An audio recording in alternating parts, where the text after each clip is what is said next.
Well, hello, and welcome to another magnificent Monday morning. Today's message is called Prep. Did I ever tell you the story of my first day on radio? It all happened because of a guy named Nana Otu Jando, who is now at Plus FM. Now, Nana Otu was impressed by my ideas for a cosmopolitan breakfast show that combined entertainment and information with current affairs and social issues. He didn't care that I had never even spoken into a microphone in my life. He was willing to give me a chance based on my passion and my promise of something new and better than we had ever had on any of the existing stations in Cape Coast. I was so grateful to him for the opportunity, and I didn't want to let him down. So that night I didn't sleep. I planned the whole show from beginning to end, made a playlist, laid out all of my CDs and cassettes in the order I was going to play them. I wrote scripts for every segment that required me to talk. I read old newspapers to get the background details for all the conversations I was going to have. I researched my guests, who all happened to be student leaders. Now, this was in 1999. There was no social media, so physically I had to go to their halls of residence to interview their friends and hold a mock show in my room, trying out my script to see how it would sound when I spoke the words out loud.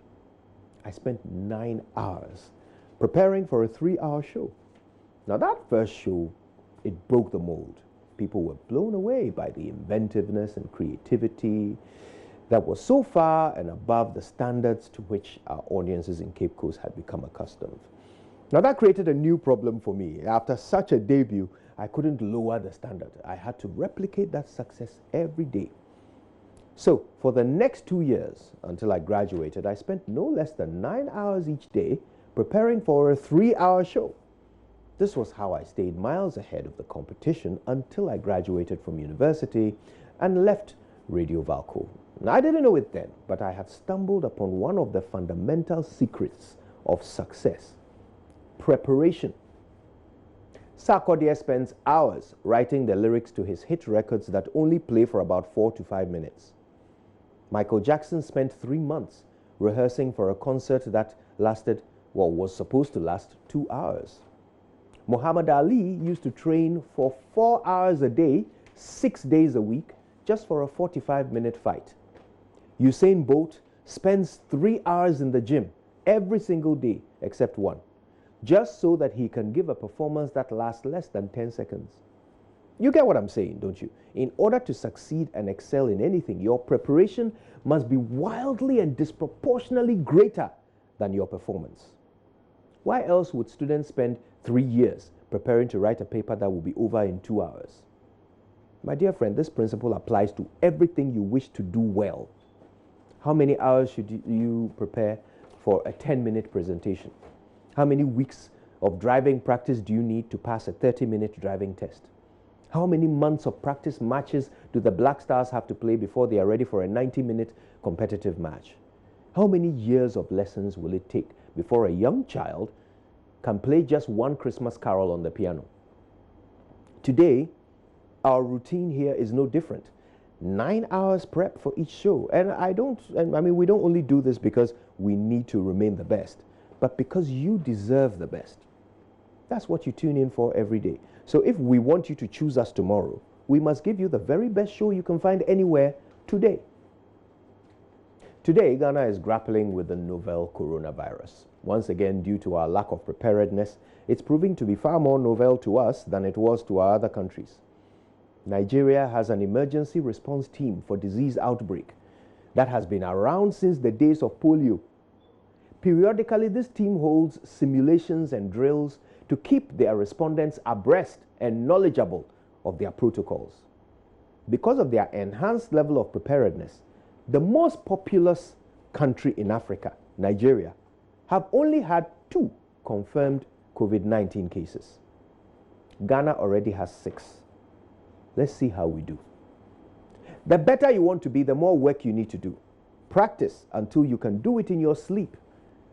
Anyone can do what you do for a living, but to be the best at it, you have to wake up earlier than everyone else, work harder than everyone else, and turn up more prepared than everyone else. No shortcuts, no compromise, And once you set the pace, you must replicate the effort for every single performance. Look, being ordinary is easy. Being great takes preparation. My name is Kojo Yankson, and my formula is prepare, prepare, prepare, prepare, prepare, prepare, prepare, prepare, prepare, perform. Good morning, Ghana. And it's time for us to do the news. In our first story, the President, Nana Addo Dankwa Akufo-Addo, has ordered the closure of all schools and universities in Ghana as his administration moves to stem the spread of the coronavirus pandemic. In a televised address late Sunday, the President ordered the closure of all educational institutions with effect from today, the Monday of March 16, 2020. Confirmed case of the coronavirus in Ghana. Since then, 6 confirmed cases have been announced, all of persons who recently traveled into the country. Advisories on how to manage the developments have also been announced by the Ministries of Health and Information. Public education is being intensified to ensure that citizens are well advised on preventive measures. Earlier today, Sunday, the 15th of March, 2020, I chaired a meeting of the Interministerial Committee on Coronavirus Response. After deliberations, I've decided, in the interest of public safety and the protection of our population, to review the public gathering advisories earlier announced as follows. Firstly,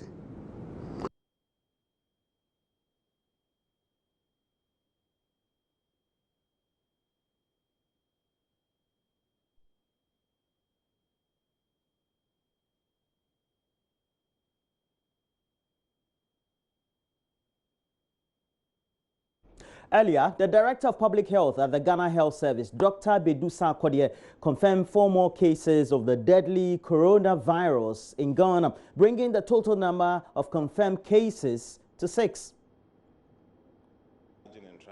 That is primarily not to protect all health workers who are on the front line and also other patients. And that is also being done to ensure that we have PPEs. We have brought in a number. We have actually brought in a second consignment of PPEs. We are expecting a third consignment of PPEs, and as it comes, it will be distributed.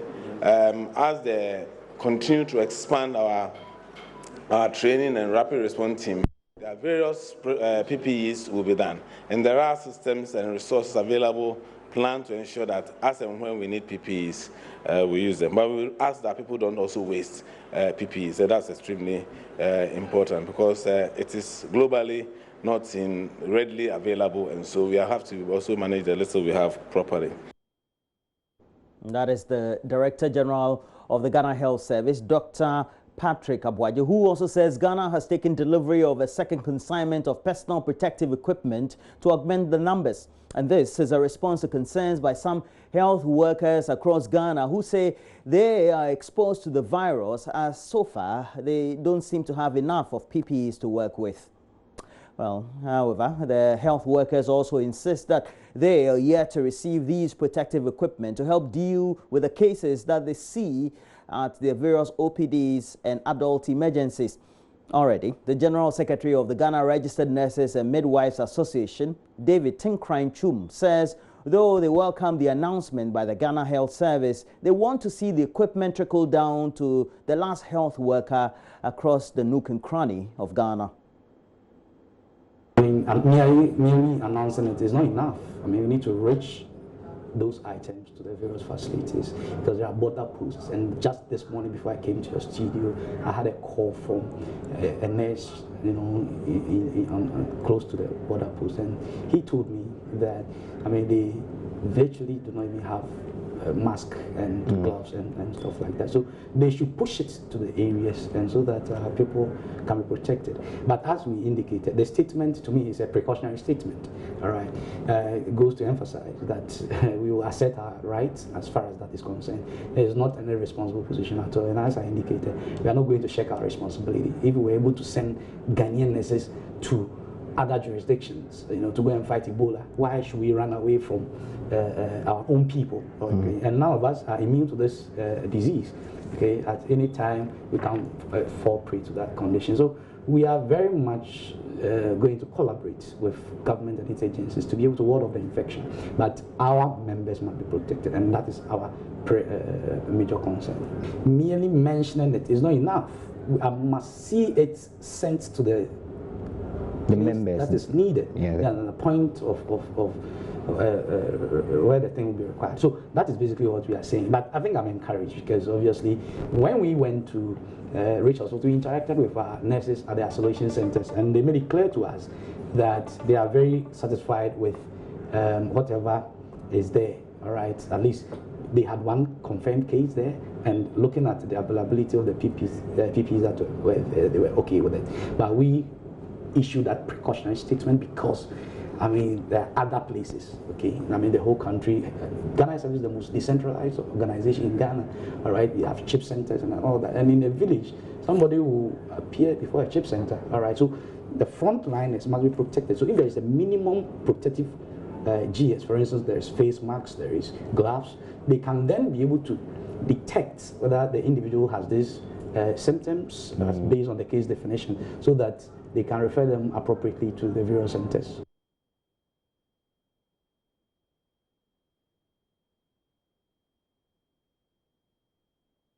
While the National Chief Imam, Sheikh Usman Nuhu Shaributu, has prayed for Allah's protection against the widespread of the COVID-19 disease in Ghana.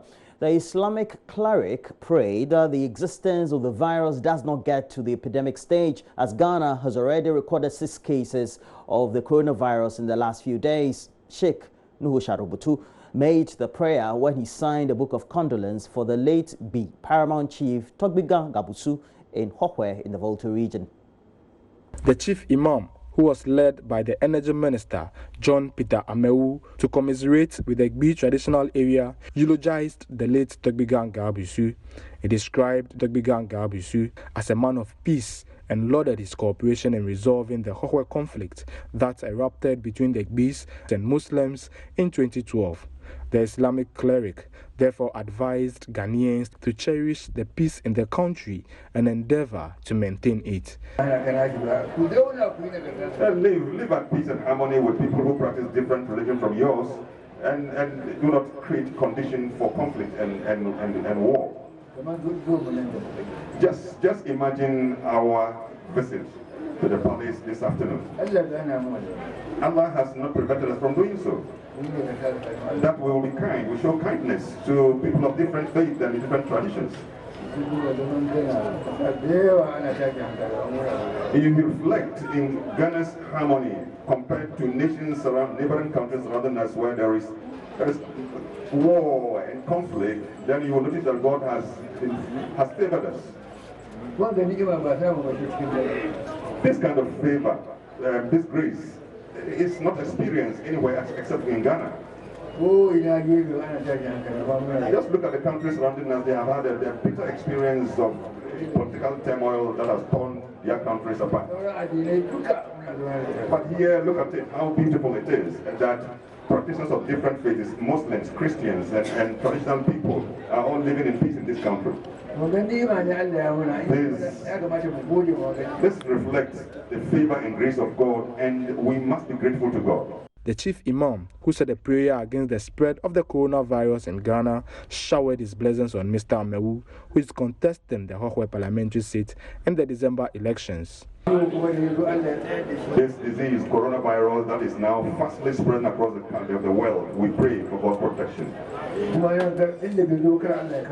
Now, wherever it has not arrived, we pray that Allah will protect that it never arrives. My son, he's now referring to the Honorable Minister, my son too, whatever aspirations and expectations he has, I pray that it comes to fruition. Allah has told us that supplicate and invoke me for my favors, and when you invoke me, I will respond. Therefore, that which he has hidden in his heart, respect to the aspiration and ambitions and goals that he has, I pray that God will bring it to fruition. A divisional chief, Togbe Wode IV, commended the chief imam for sympathizing with the Egbis and assured of a peaceful coexistence with Muslims in the area. I want to stress once again that if the eminent chief imam, together with council of elders, and together with other prominent Muslim chiefs and imams, have appreciated all that have happened during the past years, I just want this appreciation to be highly acknowledged by the Zongo community that is with us in the traditional area. We are not, the Bees are not, for the third time, the Bees are not expecting any other skirmishes. Takbir. For that matter, we have lived in peace with your sons and daughters since that incident. And I want them to appreciate that and express it in their thoughts, their behavior, and their relationship with us. It's so heavy to be reminded of that incident that once we are forgiven, we have forgotten about it. Fred Kwame Asari, Joy News, Hohoe. And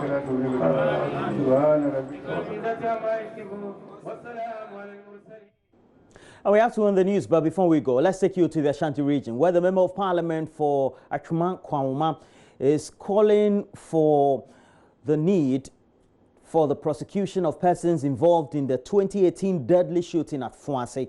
Dr. Kwejo Apiakubi also wants a compensation issue revisited as he faults the police for poor handling of a demonstration that took place. 4 people were killed when police opened fire on angry residents protesting the relocation of the district capital from Fuase to a nearby community of Tidi. Ohiming Teria of our security desk has more on the subject. Kwaku said, Kojofori, Prince Barton and Douglas Adair died while 29 others were wounded, leaving some of them terminally incapacitated.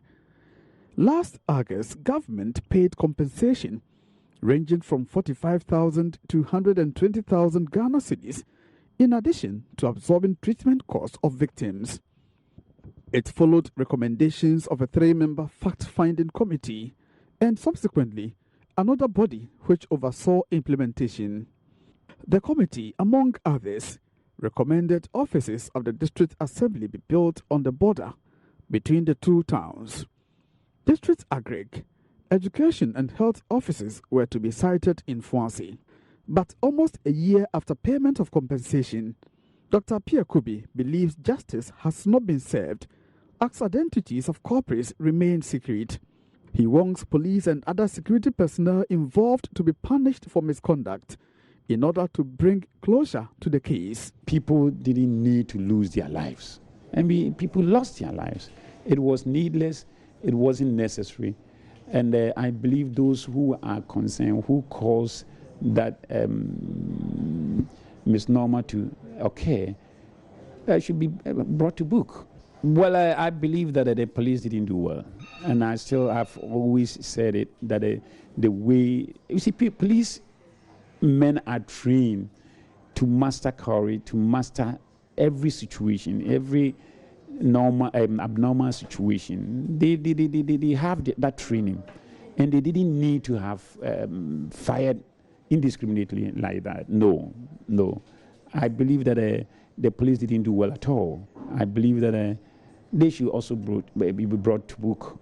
Those people who didn't do well should be made to face the consequences. Because 4 people lost their lives on that day, and they didn't need to lose their lives. And the way that the police acted, I believe that the police didn't do well. But nothing is happening. And we've been raising the issue. At the appropriate time, we hope that the government will come back and take up the matter. Right now, there are a few issues concerning compensation. We are still working with the government to assist those who are suffering. And there are quite a lot of people suffering. They've lost their relatives, they've lost their breadwinners, and these people must be catered for. And I think that we will intercede on their behalf to assist the government, to assist those people to get the appropriate compensations. Government believes to have compensated the people sufficiently. I do not think what the people receive could be deemed to be sufficient. No. Relatives of victims agree with their Member of Parliament on the matter. Peter Jau Antwi is brother of 2 victims. One died and the other is maimed for life.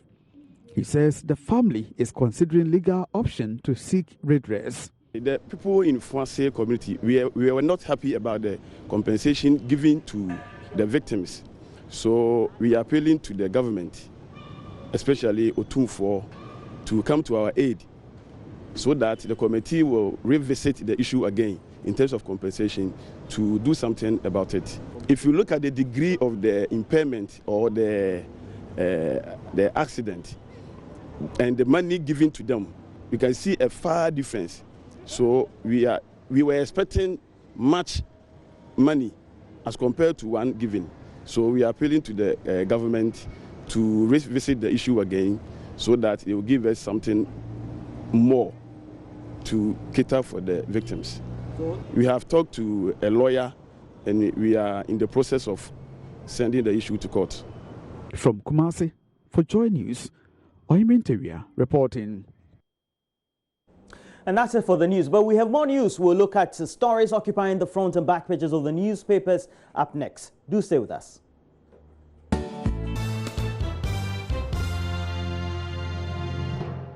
Well, we have to do the newspapers. Mama V, Mama, how was your weekend? It was okay. I mean, a lot of monitoring because, you know, you wanted to know what was happening with the coronavirus. But it was a very quiet weekend. And then yesterday the president spoke. Yeah. And it was almost suddenly like everything had come to a standstill for me. Yeah. I think so. His speech, really, or the directive, I have to call it, was the icing on the cake, but that many had been waiting for. And I believe it's better late than never. And because the cases from China had been trickling in fast and very much in between since January. And for many of the times when we're speaking, we always say we needed to make references to what the more developed countries were doing, because even for them, with the best of the healthcare systems they had, were having difficulties. And I believe that this was the best directive that could have come in any day. I think because the speculations and the fears were just gathering the momentum that they were, and those were things that we needed to be worried about. I think the press conference at the Information Ministry with the Ghana Health Service and the Ministry of Health, I think that was the one that, when they said we had confirmed 4 other cases, because that was really not, I wasn't expecting that. I'm not sure what I was expecting, but that kind of like hit home, like really we're recording more than 2. Something is happening, you know, we've got to take some strong measures. So here we are. And apparently some parents haven't heard the news that there is no school today for school children. So there are school children who are waking up, dressing, because some parents have even left home, gone to the markets, and they have dressed and gone out to school. But there isn't any school. And I think some of the schools also didn't do well with the communicating to parents after the president spoke and gave that directive. So maybe heads of institutions could do that this morning before more people leave home to want to go to school, because not many people got the message last night. Yeah. We'll have some time to comment on this, maybe some few minutes, but let's just run through the newspaper. We start with... All right, the Daily Graphic, The Finder, the Daily Statesman, the Business and Financial Times, the Independent, and the Ghanaian Times newspaper. So let's begin with the Daily Graphic newspaper, front page. Nation confronts COVID-19 head-on, public gatherings cancelled, schools closed down, CSM kills 18 in Upper West, Pong landfill site poses danger to residents. Daily Graphic, formidable development partner Dr. Lecha declares at Volta Regional Spotlight launched. In the center spread, there's a news feature, help young people dying from, is it silicosis? Silicosis?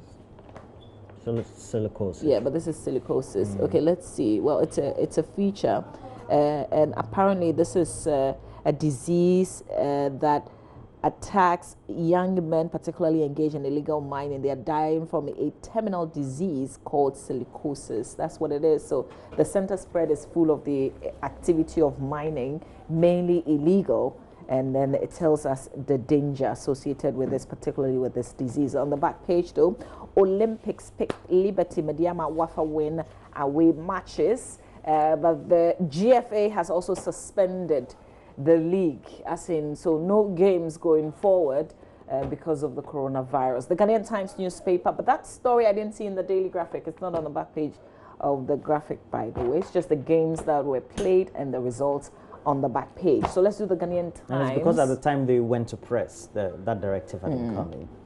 So front page of the Times, government advises visitors against travel to Ghana. Pong youth threatening demo against Overage landfill site, urges government to shut it down. On the coronavirus update, Ghana braces to combat COVID-19 as Ghana Health Service announces 4 more new confirmed cases.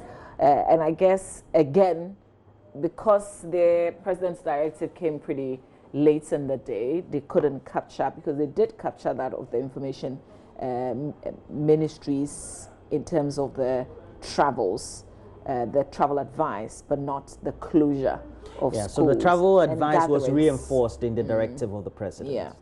All right, but 4 perished, 21 injured in 2 separate accidents near Tichamante. That story is also on page 3 in the center spread. Government advises visitors against travel to Ghana as part of fight against COVID-19. GJ appeals to media to report responsibly on COVID-19.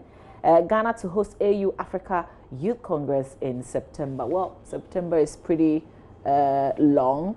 Because if it was immediately, then we would have said, well, that cannot happen because of the new directives that we've been given. On the back page, though, Abekwe saves day for Oli. Ajiman's brace sink Legon cities. Kotoko Hearts in action today. They're not in action today, are they? No, they are not. Okay, so this has effectively changed, and we'll get a lot more details when Benedict joins us in reviewing sports this morning, because a lot has changed between 10 p.m. and this morning.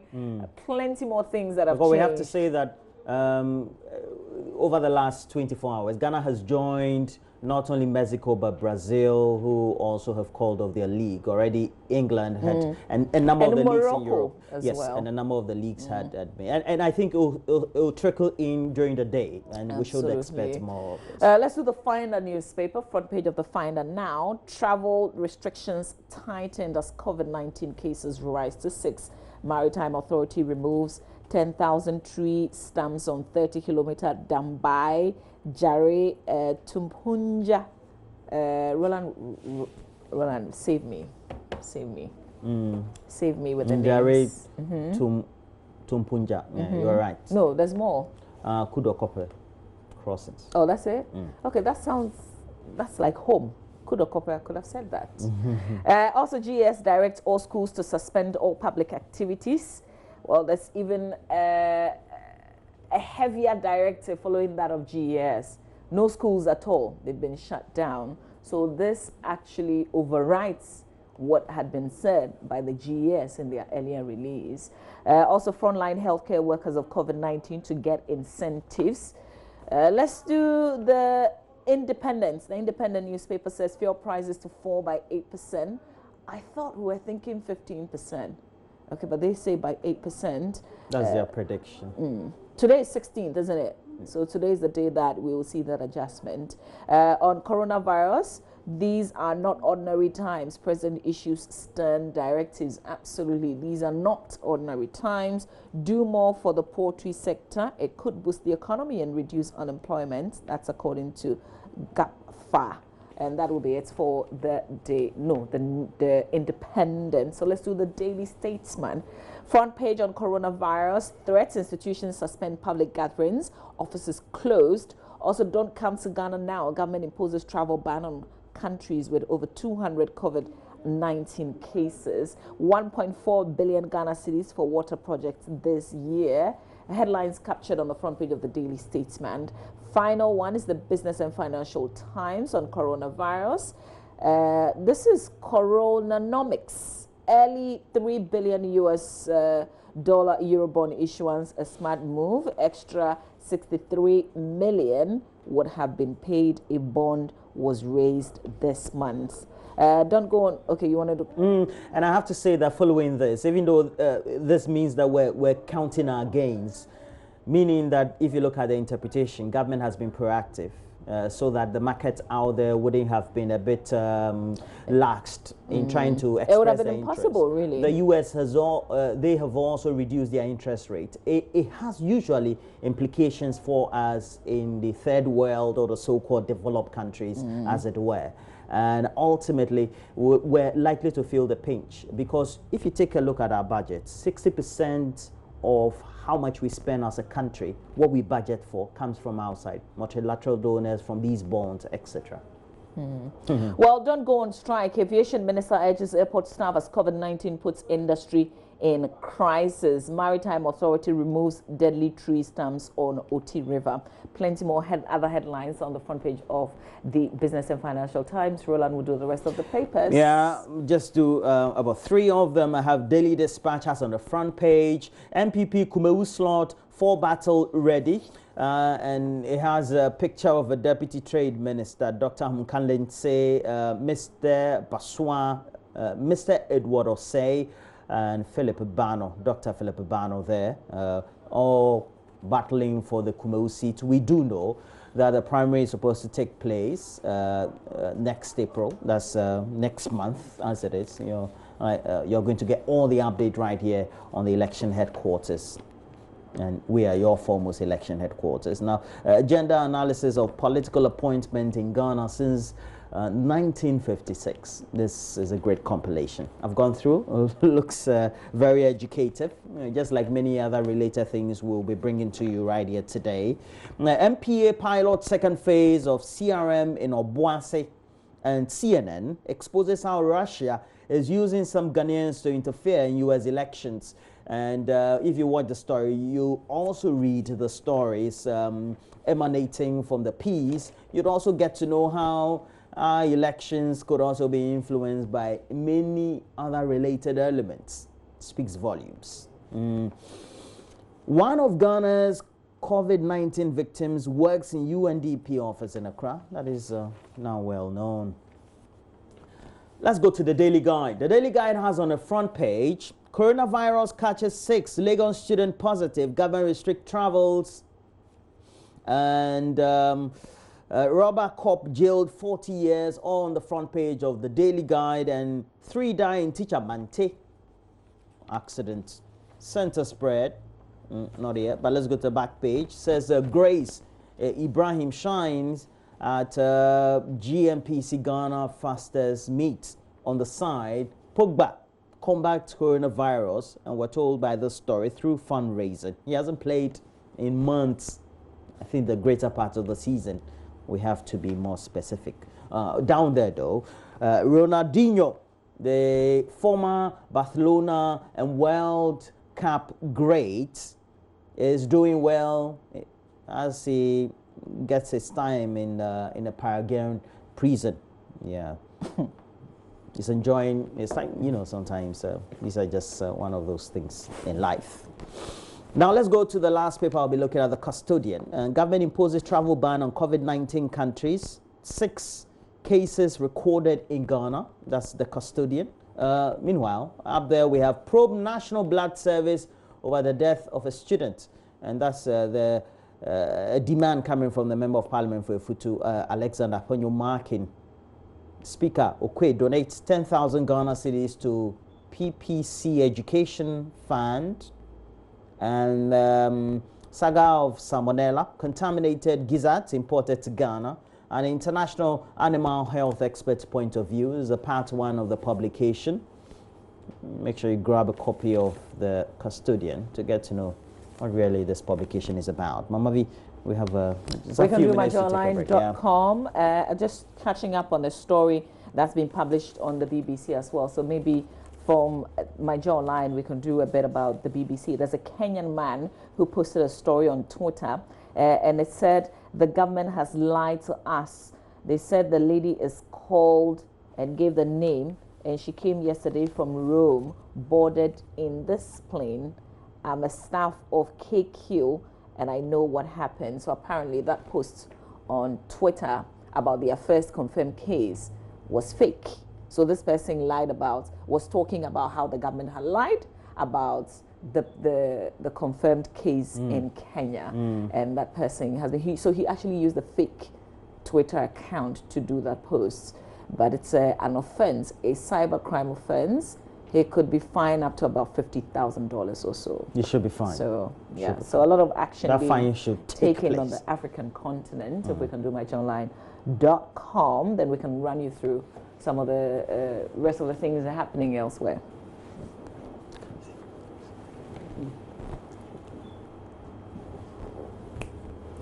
All right, so on coronavirus, government orders closure of schools and universities, bans public gatherings. University students jubilate after latest directive on coronavirus. So this is happening at the UCC campus last night. I mean, students will simply be students. Coronavirus case in Ghana jumped to 6. Gridco apologizes for Saturday's power outages in many parts of the country. We continue to still experience it even after Saturday with either low currents or faces going off. There are many things like that happening in almost every community. So it's not just the power completely going off, but the currents going low and some faces going off. We have to watch that. Police rearrest teacher who raped her students as case is transferred to the High Court. This is very interesting. I don't know, Roland, if you paid attention to this one. He had been sentenced to 13 years and had served some of that sentence, was it? And then had been, yeah. Well, I have to check if it's the same story. If it's the same story, because it sounds like and it looks like the same person. Group urges EC to shelve plans to compile new voters register. Many questions after, you know, the president gave those directives yesterday. There are plenty more things that we're asking. Can we do it? So if you have a wedding this weekend on Saturday, can you go ahead and you should go ahead? And if you have a funeral on Saturday, can you go ahead? Do you have to reduce the number of people who can attend? Because the directive of the president is specific. He says that there's a ban on funerals, but for private ones with 25 in attendance. But you know, in Ghana we don't do 25. We hardly do those private. So all normal funerals should be converted to private funerals. Because even private funerals in Ghana, the numbers are way more than 25 when they say it's a private funeral. So you convert your private funeral you would have undertaken or convened pre-ban to 25 people, and you'll be fine. This is even the best time to marry, because then you're not going to spend money. Seriously, I mean, we're not joking. I'm not joking with this, and this is a personal view. Sure. And you know how I always say that we have to make sure that young people do the commitment, but it's a personal choice. Somebody could hold on to their wedding and wait till, you know, these rough times. I'm saying this is my opinion. We cross this whole hurdle, and then they if I were people, I would have planned quick. That's the time. There are plenty more. Only stories. 5 people at my wedding: my father, my mother, my sister. Okay, Roland, let's do the other stories of My Joy Online before we run off.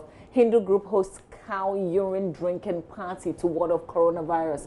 Interesting times. People are doing some crazy stuff Ghana, let's go down a bit. So UAE suspends issuance of all entry visas from March 17. That's from tomorrow. Ghana shuts borders to travelers from coronavirus hit countries. A lot of actions, a lot of stories really that you want to catch up on. The thing about these times, there are a lot of stories coming out. You may not be able to, listen into all, so it will be good for you to explore yourself. This is the BBC. South Africa joins Kenya in banning foreign visitors. Tourists from the US, UK, Italy, and other high-risk countries will be banned from Wednesday. The Ministry of Ethiopia's kidnapped students. A challenge for the continent. In Rwanda, there's the hand-washing challenge as well that was started really by the president, and others are picking up. And if you monitor, it looks like Ebola, there are things that they still have from Ebola, because just across in the DRC, in Congo, there was Ebola. But Ebola didn't get to Rwanda, but they did prepare because of that scare, and they're continuing with some of the things that they started. So a lot of them are used to what's happening today, and they're strongly still continuing on it.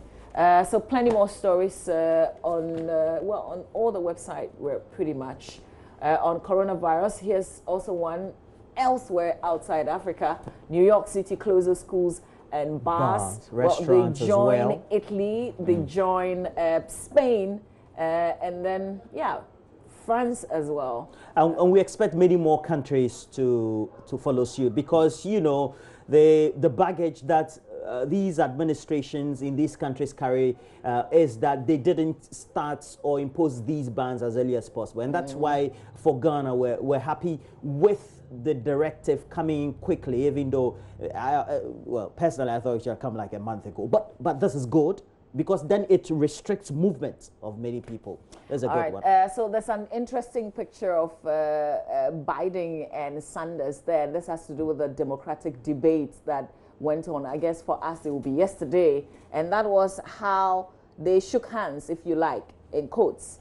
And then, Biden saying he wants a woman VP. And a lot more if you missed it, and I guess a lot of us may have missed it. You can catch up on it.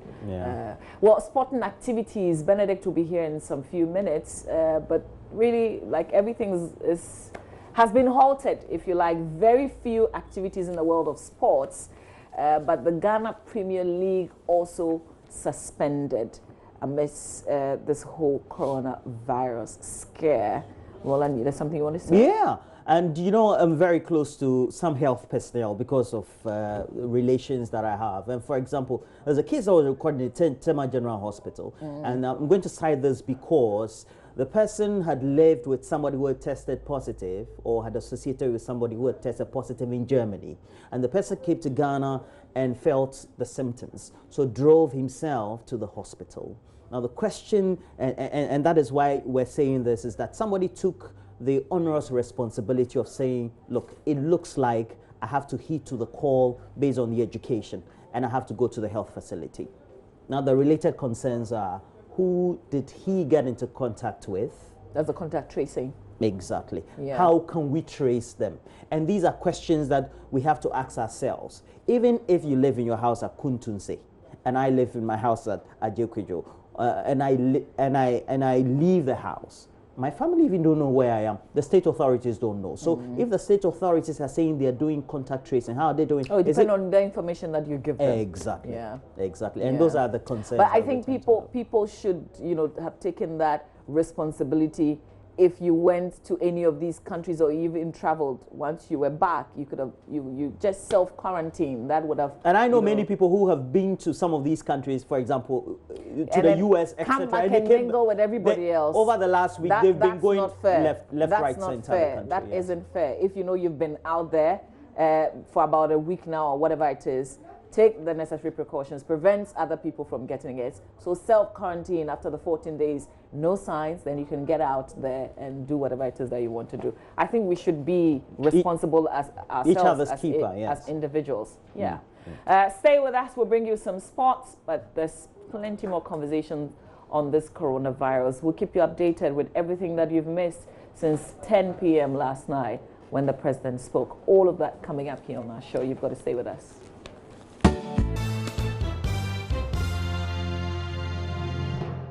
Well, it's a Monday morning. Welcome to the AM Sports here on the AM show. My name is Benedict So ordinarily on a Monday like this, we'll be showing you highlights of the major European leagues, but this morning there is nothing like that. Well, a lot of issues. All is got to do with the coronavirus outbreak, and the Ghana Premier League and all other leagues in the country have been put on hold following government's ban on public gatherings for the next 4 weeks. Now, Ghana's president, that's Nana Akufo-Addo, in a national address last night, banned all public gatherings as part of measures to stop the spread of the disease. Now, the FA, after some minutes, released a statement to that effect.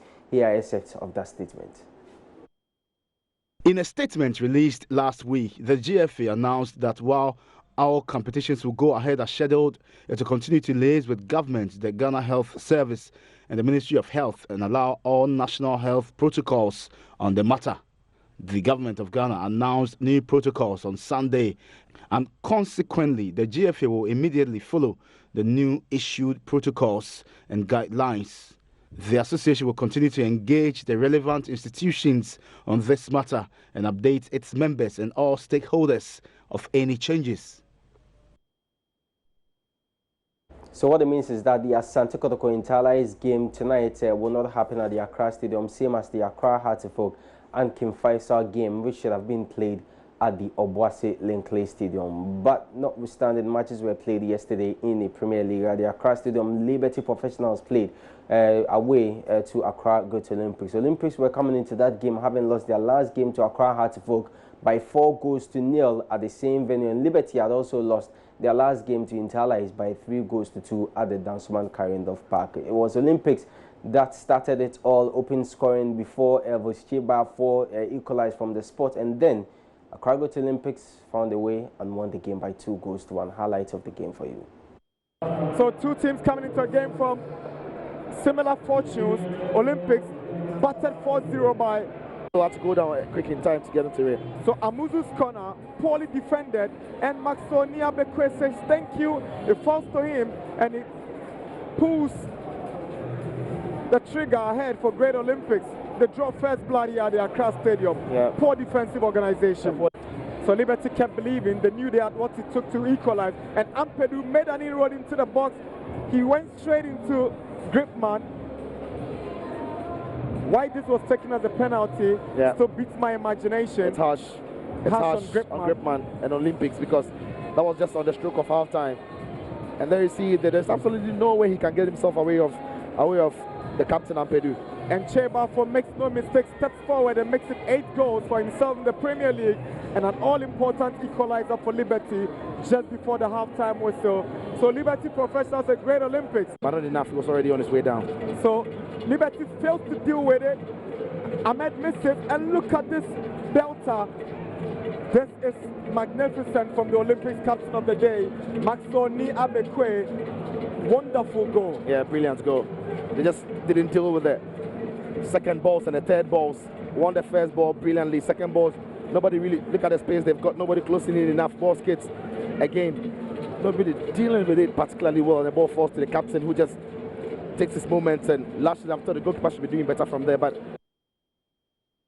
All right, so 2-1 ended at the Accra Stadium yesterday in favor of Accra Great Olympics. They are back to winning ways after that humiliation at the hands of Accra Hearts of Oak last Wednesday. Well, Mediama SC Legon Cities played a day before that game between Olympics and Liberty Professionals, and Mediama won the game by 2-0 at the Accra Stadium. We have highlights of that game for you.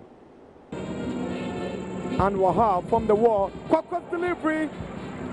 Salom Honu. And that was a good run onto the ball. Just hits it and beats the bar. Corner taken is away by Mreku again. Donsu. Prince of Pakwajiman! Yeah, he takes the Stanley into double figures. That was a clearance. I mean, they thought they had done enough, but take a look at them. Nobody really rushing out in time enough, and nobody's marking him on the far side. Question marks about an offside, was it? But he will never mind. He's so clinical in these spaces, in this area of the pitch. He's so calm. He's got the nerve, and he's got a clinical touch. And that is how they team up front there. They know how to find each other. Check out the assist from Nana Kofi Babel. Babel, just one touch. Just is down by 1 goal to Medeama Sporting Club, the league leaders. Here they come with some kind of a reaction. Stefan Doku! Good goalkeeping from Safuro. Yeah. And Safuro, look at it from this. He's coming from an offside position. Right there, he's onside. The ball played through to him. This touch right there, the ball ran away from him a little bit. Goalkeeper steps off his line to narrow the angle. Hurts himself in the process, but that's all fun. Kwakwa tries to look for Babel, and Nicholas Mensah makes a mistake. Nana Kofi Babel! Opoku makes it 2 for Medeama Sporting Club. 11 goals this season. Prince Opoku writing for Opoku. Yeah, another costly mistake there by Nicholas Mensah. It's the second time already he's done this in this game. And Babel, so unselfish, sees his man on the far side coming. And guess who was arriving? It is that goal scorer. It is the man with the praise. It is Prince Opoku Ajiman. But what about that for a pass? A dink over the goalkeeper to his man. Oh, to Babel. Lovely touch from Babel. Goes past Ikutete. Babel! That was selfish from Babel this time. Lovely skill here. And then his man can turn quickly in time. But here, I mean, he could have really played his man 3-2 for him already. That was a lovely take in the first place. Arjun makes a rare mistake. Here is Mreku, tries to shoot from that distance. That was poor from Mreku. That created enough space. So that's the mistake by Arjun. He rarely puts a foot strong, but Mreku, certainly he could have done better with this. 2-0 ended at the Accra Stadium in favor of Medeama SC. Prince Opoku Ajiman, the goal scorer for Medeama SC. Now, let's move on and still do some more here on the low coast. Now, Asante Kotoko goalkeeper Kwame Ban has been speaking to Joy Sports about his recent fine form, which has seen him man the post in most of their games ahead of skipper and first choice goalkeeper Felix Annan. You know, it's a good. We started a good season, and you know, I think. I do listen to my coach, and he always advised me, if you want to be a great goalkeeper, you have to listen to everyone, you know. So I always listen to the coach, the way he talk to us and stuff. I think I listen to him a lot. That's why it makes me keep the season well. Okay. Now, Kumasi Asante Kotoko have had their ups and downs this season. It hasn't been plain sailing. What do you make of your team's season so far, Kotoko? Yeah, because once I'm a goalkeeper, my opinion is like I have to protect my ball, because when you have a determination to the pitch, when we are not scoring, they are not scoring. So that make me, you know, that make you to, when your team is down, that make you a great goalkeeper. You have to save your team, and I think we are doing all together, and I think it's working.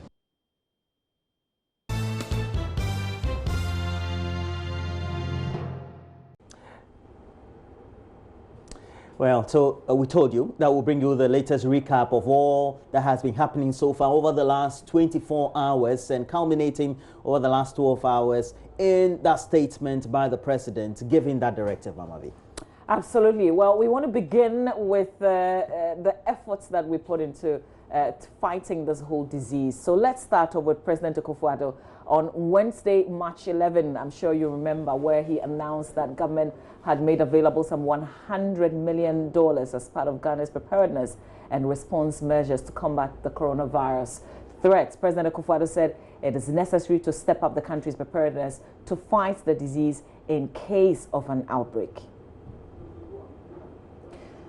Well, after that, the next day, March 12, on Thursday, the Health Minister, Kweku Agyeman-Manu, indicated that Ghana had recorded 2 cases of COVID-19. I want us to take a listen when that first announcement was made. The Minister of Health has confirmed 2 cases of COVID-19. The cases were confirmed on the 12th of March, that is today, 2020. And the first cases to be reported in Ghana. Laboratory results of the 2 confirmed cases were received at the same time from the Noguchi Memorial Institute for Medical Research.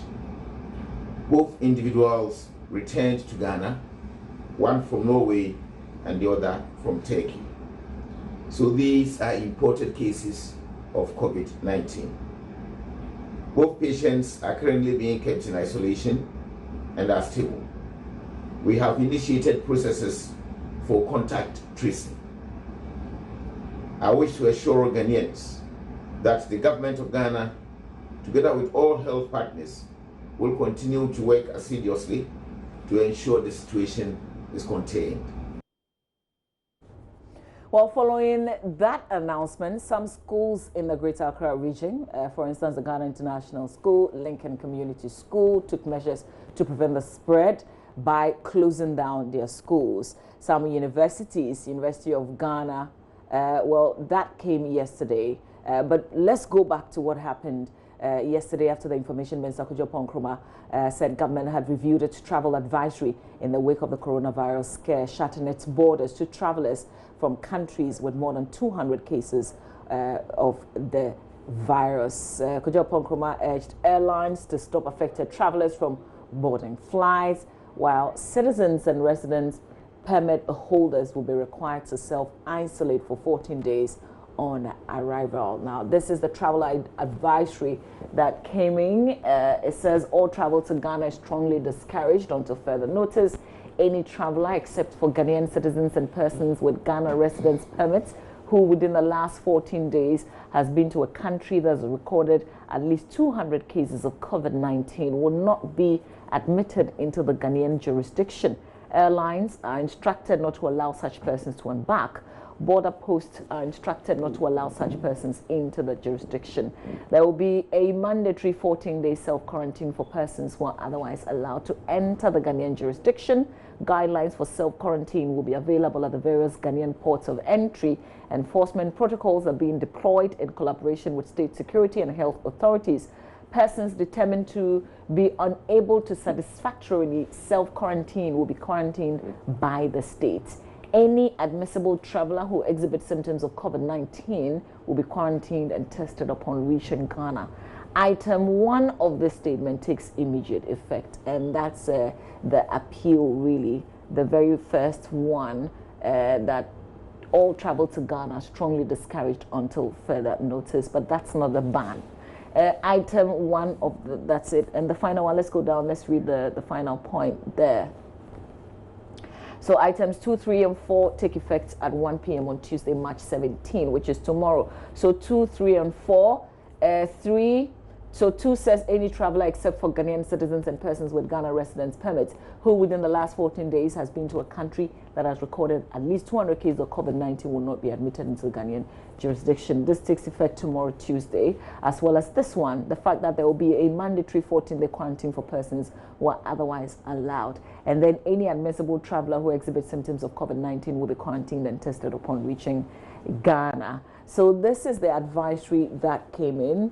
But before that, well, again, at this same press conference and where details were shared, which was on Saturday, before this press conference, there were actually rumors. But I want us to move away from that rumors and go back to what was confirmed by Dr. Bedu Sarkodie in that press conference. Friday, the 13th of March, 2 more new cases were confirmed as COVID-19. Yesterday, late in the afternoon, we received a report of 2 new confirmed cases from Noguchi Memorial Institute Medical Research. Contact tracing has started. This brings to a total of 6 confirmed COVID-19 cases in Ghana. With no death, all the 6 cases were imported into the country. He further gave details of the new cases, which he says were reported in 2 regions. The first is a 56-year-old man, a Ghanaian, who returned from a trip in the United Kingdom on the 4th of March. He stayed in UK for 10 days and came back. He developed symptoms on the 12th of March, reported to a hospital in Obuasi, and the case definition met the case that of suspected COVID. The second is a woman, a female, and a student, Ghanaian student. She traveled out to the United States of America, stayed for, I think, 10 days or so. She came back on the 9th of March, and then on the 13th of March, she started having symptoms that later were evaluated to be compatible with a suspected case of COVID. Of 2 new confirmed cases from Noguchi Memorial Institute Medical Research. The first is the 42-year-old Ghanaian male who returned to Ghana on the 8th of March. He had traveled to Switzerland and UK in the past 14 days. The second case was a 41-year-old Ghanaian male. He reported to Tema General Hospital on the 14th of March with a history of fever and acute respiratory illness. So details of those new cases was announced. And then the University of Ghana cancelled lectures on all its campuses with immediate effect after a student tested positive for the novel coronavirus. So one of those 4 new cases, came from the University of Ghana. Here's Vice Chancellor of the University, Professor Ebenezer Oduro Owusu. A few cases of COVID-19 have been identified in Ghana, including a case involving one of our non-resident students who returned from an international trip. I'm using this platform to reach out to all our students and other members of the university community to reassure you of management's commitment to ensure measures in the best interest of all, and appeal to all of you to remain calm. Let us remember that a student's case is an imported one. Together with institutional and national agencies, there's an integrated effort to handle the case at hand. There's no cause to fear, since we're pulling all available resources and efforts together to ensure better management of the situation. The university has put in place prevention, detection, and quarantine measures, which have already been activated. For those resident on campus, remain on campus as we go through the required protocols of contact tracing to avoid any spread to the immediate and large communities.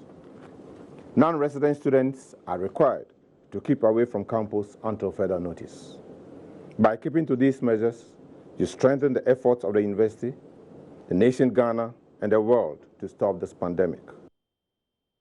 That's the University of Ghana's own announcement after recording a case. Professor Ebenezer Oduro Owusu, Vice Chancellor of the University, making that communication on Sunday afternoon. Now, later on, same day, President Akufo-Addo, for the second time in less than a week, addressed the nation on steps being taken by government to stem the tide. He, among several recommendations, banned all religious meetings and restricted funeral gatherings to 25.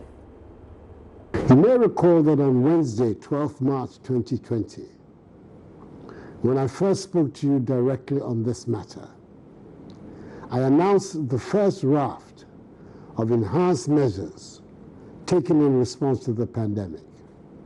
At the time, there had been no reported confirmed case of the coronavirus in Ghana. Since then, 6 confirmed cases have been announced, all of persons who recently traveled into the country. Advisories on how to manage the developments have also been announced by the Ministries of Health and Information.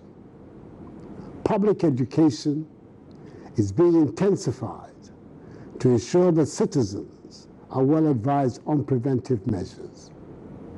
Earlier today, Sunday, the 15th of March, 2020, I chaired a meeting of the Interministerial Committee on Coronavirus Response.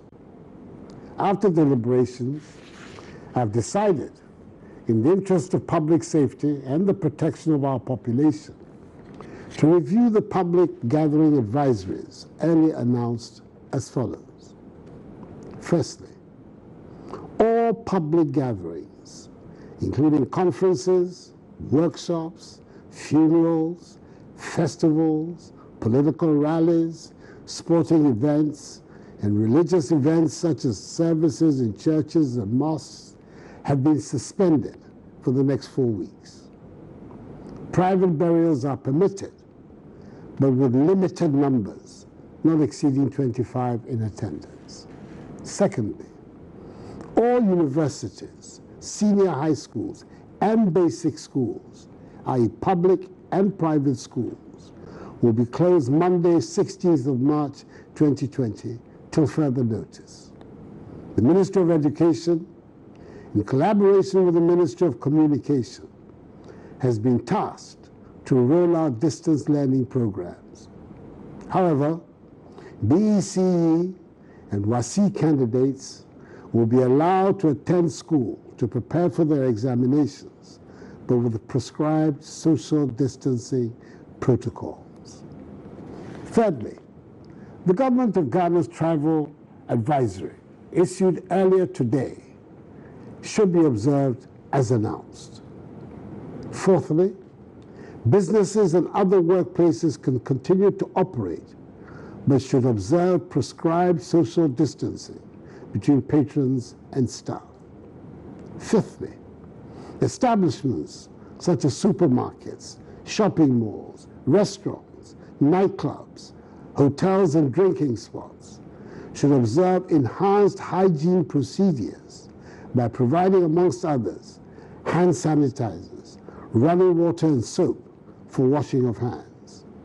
Sixthly, the Ministry of Transport should work with the transport unions and private and public transport operators to ensure enhanced hygienic conditions in all vehicles and terminals by providing, amongst others, hand sanitizers, running water, and soap for washing of hands. And seventhly, the Ministry of Local Government and Rural Development should coordinate with the metropolitan, municipal, and district assemblies measures to enhance conditions of hygiene in markets across the country. Additionally, as the experts conduct contact tracing, I appeal to all to cooperate with them to ensure that persons who have come into contact with positive cases are identified and supported.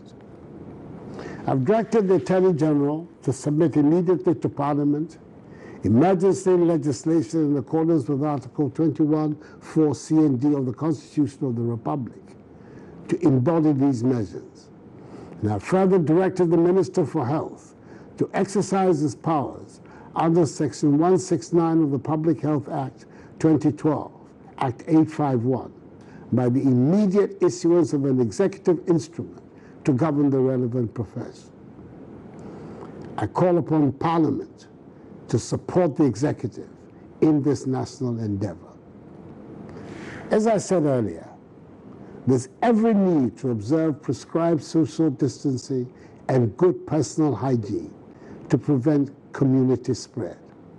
We are determined to do whatever we can to prevent the spread of the virus and protect the population. All the measures that have been announced will be subject to constant review and enhancement if necessary. Fellow Ghanaians, these are not ordinary times. So let us all put our shoulders to the wheel. And I'm confident that together, by the grace of God, we shall overcome this challenge. May God bless us all and our homeland Ghana and make her great and strong. Our president's given those directives yesterday in that address at 10 p.m. Roland Walker were waking up to new things, really. And I was speaking to one of our colleagues on Adom who said she saw some school children going to school. Apparently, they had not heard that schools had been closed today. So it looks like we have to adjust. And those hand sanitizers, we've heard, are really, really expensive. People are also panic buying, even though you're not supposed to do that. Yes, definitely. And we also do know that this is why the education or the public education needs to be really widened by way of the scope, so that everybody within every section of the country would have access. And we also do know that we have various segments or categories of people within the demographics of our population who either will be able to assimilate information adequately, and that's what we mean, whether they will be able to decode it, understand what the president meant by all the directives he's giving, and how they also communicate that to their dependents or those around them is also another issue. And so it's not a bit unusual to find that children are still going to school. It's also because their parents have not had the information for which they have to transfer that information to them. But you also get to find that it depends on which area or which level that you are in the society. You get to have speedy transmission of information. And so if you live in some category or you belong to a certain class, then of course it also means that your guardians or those who take care of you are very much on top of or abreast of many issues. And I believe that this is where the various MMDAs or the various metropolitan, municipal and district assemblies need to take the information down to the people. And we need to make sure that the various chief executives do that. They give the directives based on what the president had said so that it gets to the communities. We should know that once somebody has a case, before it is discovered, it is tested, deemed to be positive. That person may have interacted with many people, tens of people. And that would mean that all categories of people in the society, whether the person came in, because this is an imported or these are imported cases, they may have interacted with taxi drivers or people who offer commercial transport services. They may have interacted with those in the hospitality industry, and ultimately with people who are close to them. Could be friends, could be family, could be business associates. And so it means that that is where we have to take the next level. Yeah. Well, schools have been shut, but not all students are expected to stay away from the classroom. So, for instance, if your child is writing the basic education certificate examination, they're still expected to go to school. There are some protocols that the president indicated will be put in place. So you have to speak to the head of your institution, particularly if your child is in, the higher levels and they're going to be writing some form of examination. You have to clarify that. Well, we were told in the earlier address on Sunday, that press briefing, that one of the persons who had the virus took himself, and Roland, I think you hinted on it again, carried himself to one of those facilities. Thankfully, this was the designated facility, one of the designated facilities that this person went to. The other one is also very close to us. That's the Greater Accra Regional Hospital. That's where our colleague Kojayang Singh paid a visit, and he checked out one of the isolation centers, interacted with Dr. Emmanuel Sropenyo, who is Chief Executive Officer of the hospital. I'm here at the Greater Accra Regional Hospital. This is one of the designated treatment centers for any possible COVID-19 outbreak. Now, the health director, Dr. Sropenyo, is on duty, even though it's a Sunday. And he's agreed to educate us a bit about what RIDGE is doing particularly to help Ghana's preparedness to combat COVID-19. Dr. Sropenyo, thank you so much for speaking to us today. It looks like quite a tough job managing logistics for one of the hospitals designated for COVID-19. How has the work been so far? Thank you very much, first of all, Joy FM, for coming for this interview. And I have to agree with you that it is indeed a tough job, having to, within a short period of time, having to marshal an organization or marshal a team to respond to this threat.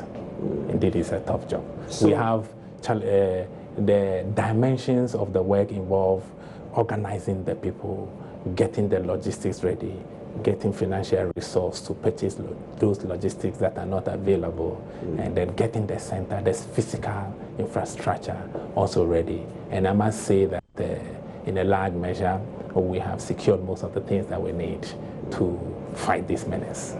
So one of the facilities here is an isolation center. Can you show us? Yes, I can show you the general area. Okay. Let's go. So the place is sort of set apart from... Yes, that is the first information that it is. It's really isolated from the main service delivery point. Right. And so we are at pains to bring this information to attention of the public, that they are still safe to come to the Greater Accra Regional Hospital to receive routine services that we interfere with our routine servicing. Okay. Now, is that something that you tend to inform your patients about when they come here? Do you have patients asking how safe this place is? To tell you the truth, a couple of my own patients, I am an obstetrician, gynecologist, I deliver women. A couple of pregnant women ask me, so doctor, is it safe for me to come and deliver here with this disease? And I assure them that by no means is the place any close. And so after I've shown you the area where it is located, you appreciate that fact, that it is far removed from routine service delivery areas of the hospital. Right. If your temperature is high, then some few questions are asked to you. Have you traveled? Have you come into contact with somebody who has traveled to any of the affected countries? And so on and so forth. When any of these transits are positive, then you are presumed to be screened positive. And then the staff, the officer who is in charge of screening will now engage you and take your necessary samples. If we have facilities, then at that time we will also detain you, depending on the circumstances. We will also detain you in an isolation center until the results come. If the results come and it's negative, you have your freedom. If the results come and it's confirmed positive, then we transfer you to where the confirmed case is. Right. So that means that now that you have the pre-triage process, then those who are operating the pre-triage, they are also facing some modicum of risk, aren't they? Yes, because somebody can be here again. So therefore, they are also advised to use some basic PPE, like having a face mask, and then hand gloves, and then making sure that the patient is positioned in a way that it does not come too close. And we want the public to also understand. Because normally when you go to the hospital and staff are keeping themselves distant from you, people think that the staff are not being nice. You know, the staff are not being nice. But now we are in a situation where we are happy to come to we are trying to continue. So when you meet such scenarios, that people will be in their stripes. You find the general public to be about coronavirus when you interact with them? You talked about one of your patients wondering whether this place is safe, but did they have a lot of general information about how the virus works, what to do to stay safe? I must say that this is a new virus. Nobody has adequate information yet. I don't think the general public has enough education yet. Even some medical staff, we ourselves, we are still learning. We are still learning and gathering information as far as the virus is concerned. Yes. So does Ridge Hospital take the opportunity to perhaps give people tips and so forth on how to stay safe? For me, the thrust of my interest is how to make sure that as a country we contain this condition. How to make sure that as a country we are able to contain this condition. So my advice, or it has been said that the two major, or let's say the three major ways in which this condition can be avoided or this condition can be contained is: number one, social distancing; number two, adequate hand hygiene; and number three, avoiding touching your face, nose, and the mouth. This, at the end of the day, we can summarize the entire efforts to these three. Social distancing means that we keep a little bit far apart from each other, especially those that may be sneezing or coughing.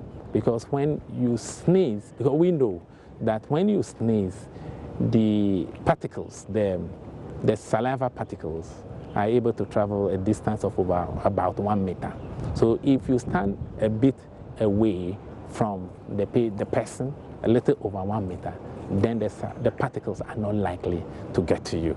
That is the thing that we call the social distancing.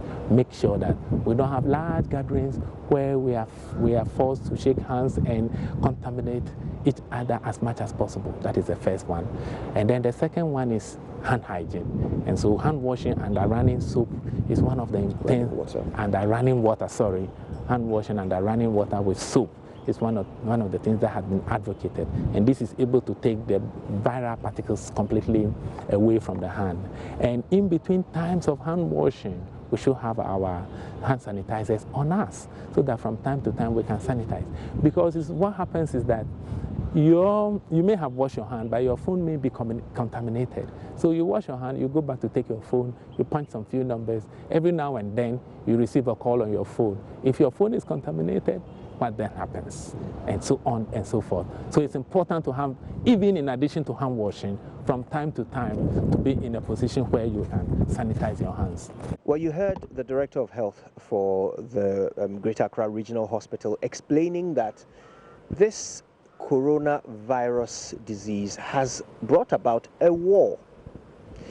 Behind me is where the casualties of this war are being kept and taken care of. We'll be finding out what we can about this isolation center, the infectious disease isolation center here at Ridge Hospital. But I want us to meet one of the soldiers on the front lines of this fight. His name is Prince Osei Frimpong. Prince, thank you for speaking to us. Thank you. So help us understand what you do here at the isolation center.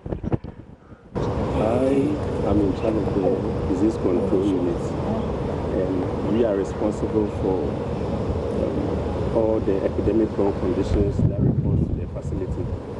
So as part of our job description, when we come to work, we make sure that all cases that have the potential to cause epidemic, we trace them, follow them up, pick their samples, send the samples to the respective labs within the country. Here we're talking about Noguchi, medical research institute. We also have the public health defense lab at Kolebu. So with respect to the COVID-19, what we do is that when the cases report to the facility, we have our nurses at the triage points, the various OPD within the facility. So they do the assessment. When they fall within the category of being a suspect or a probable case, then they call the hotlines, of which my number is included. So assessment. And when we see that you still fall within the case definition, then we do what we call holding. So we hold the case, we pick their samples, then we send the samples to Noguchi for confirmation before we be allowed or to discharge home. So in order for you to be kept here, you have to actually have a confirmed case. You have to be confirmed positive. Positive. Before you be kept here. So for those who are kept here, what service do you provide for them? For those who are kept here, usually when you are brought in here, we do what we call contact tracing. So we make sure that all contacts related to the case are assessed. We pick their name, we pick their age, the sex, we pick the occupation they do, we pick their residence address, then we pick their contact numbers. Then when they came in contact with the case, we do this, then we forward the information to National. National for now has a team responsible for the contact tracing. So we usually do the preliminary assessment, then we forward it to National. And how do you define a contact for those who have been confirmed positive? What sort of contact do you determine will require tracing? If you have been in relation with the case, we assess you as a contact. Whether you start with a confirmed case. With a confirmed case. If you have been in relation with a confirmed case, then we assess you as a contact.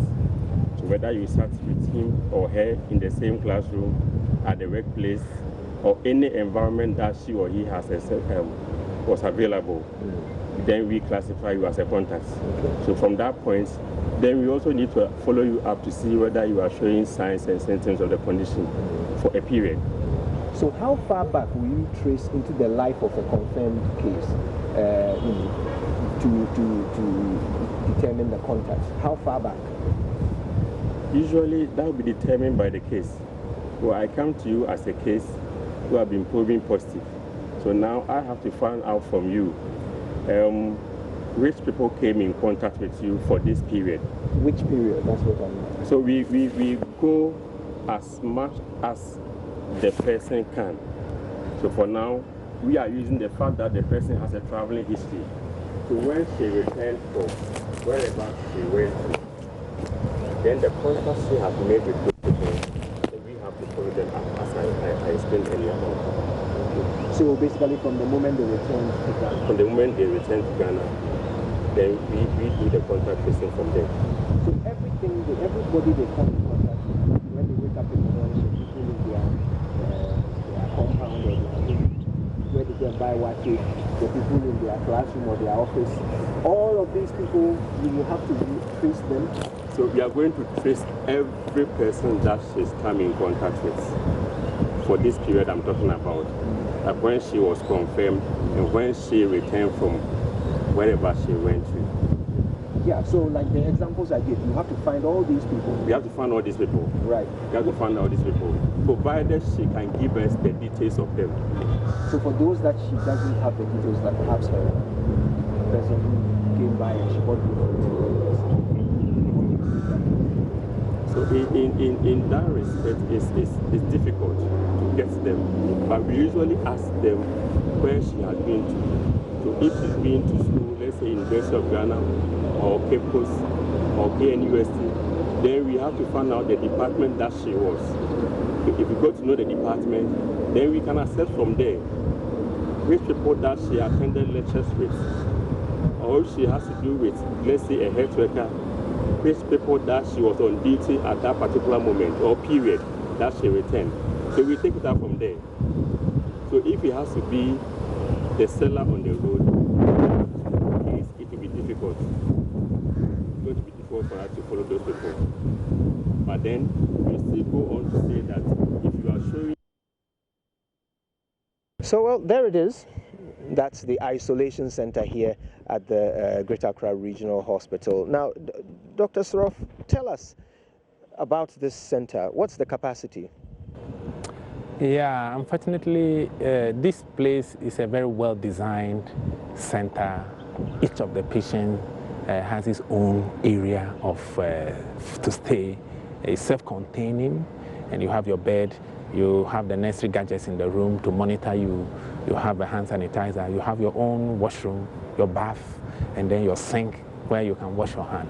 Unfortunately, we have the capacity is such that we can take only maximum of 4 persons at a time. So that is one of the drawbacks of this center. It is well designed, and the environment is perfect. The isolation is so good from the main part of the hospital, but the capacity is small. That is 4. How many patients do you have there at the moment? Currently, to the best of my knowledge, about 2 patients are there currently. Okay. Yes. What can you tell us about those patients? Well, they are generally doing well. They are being kept there more for the purposes of isolation to minimize contact with other people. That is the main reason, not that they are particularly sick. No, we are not even giving them any major treatments, but basically for the purpose of isolation, so that they don't contact more people and create more problems. Are they better now than they were when they came in? One of them is better. The other one was not bad when he came, and it's still like that. One who had a temperature is now far better than she came in. Okay, so that's 1 male, 1 female. Yes. Okay, which of the cases, can you tell us which of the cases the public is aware about that you are keeping here? Actually, we are not allowed to give any details unless it comes from Ghana Health Service headquarters. The headquarters itself, when they feel that there is a critical information that they can give to the public concerning particular patients, they are the ones who are mandated, because we want to avoid confusion in the minds of the public And so, as you can see, even Ghana Health Service is not the one who is communicating. It's the minister, the Honorable Minister himself, together with the Minister of Information. They are in charge. Well, our job is to gather information sent to the headquarters, and their job is to do the communication. So how many staff do you have looking after the patients you have at the moment? Currently we have 2 nurses there, and they are the disease control officers. They are also around on duty currently. Any doctors? We have doctors too. They are not there physically, but they are on call. They are around. They are around the environment. So at the moment, would you say that they have everything they need to manage these 2 cases? Yes, they have. We have everything we need to manage those 2 cases, but things can easily run out, and so we do know that our superiors within the Ghana Health Service headquarters are working around the clock to get the additional logistics that are needed. Those other logistics that are within the domain of the hospital too, we are also working hard to make sure that those other logistics are provided so that the place will run continuously. What we have been able to achieve so far, for the past 1 week or so, we've been running the place continuously. So at any point in time, there are staffs who are working there, whether we have a patient or not, there are staffs. Because we can have a situation where middle of the night, a patient is rushed in there, maybe a case is rushed into that center, so we must always have a staff. So that is one thing that we've been able to achieve at the Greater Accra Regional Hospital. We have a continuous presence of staff. Now, the capacity is 4. Yeah. And contact tracing is going on for the cases, the 6 cases that have been identified across the nation. Yes. So if this contact tracing yields more positive cases, what happens after your 4th admission? What happens next? As you know, the Greater Accra Regional Hospital is not the only designated center. Tema General Hospital is also a designated. They have more beds. They also have a little bit more beds than us. Our advantage is their presence in the middle of the city. They are a bit on the side, but they have more beds. So if Ridge is overwhelmed, they are there. And government, as you heard earlier on, government is working, or the Ministry of Health is working hard to identify other facilities that can be used. Eventually, the plan is to designate the Greater Accra Regional Hospital Isolation Center because of the good design for treatment of severe cases, while the mild cases can either be held at home or be transferred to any of the other designated centers. Right. Yes. Do you have a designated or dedicated ambulance? Yeah, that is the way we should go eventually. But what happens is that for now, other ambulances are used to bring the patients, and then they are disinfected, or they are treated to make sure that any infection is cleared before they are ready to be used again. That is if we know that they are used to convey a confirmed case. Okay. Do the patients get visitors? We don't allow them to get visitors. We don't even allow their family members to bring them food from the house. So we provide, the hospital is provide for their feeding. We provide feeding from our canteen to the staff, because we don't want a situation where a family member will come, a family member who hasn't got any this thing will come and having to pick something from here. So we once you bring the person here, we will continue the testing until it's negative, then we can release it back to your family. This is the national protocol.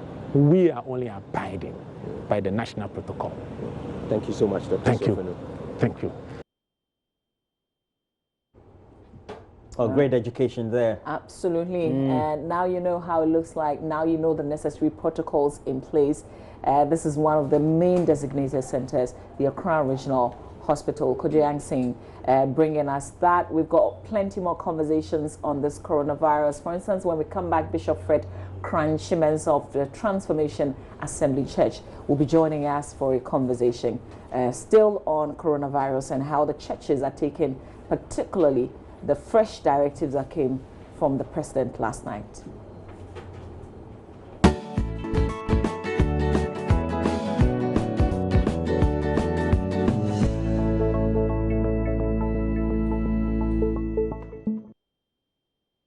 We told you, following that directive by the president, Nana Addo Dankwa Akufo-Addo, that mass gatherings need to be halted. And for example, he gave the example of funerals, mass funerals halted, except when they transition into private ones with 25 people in attendance.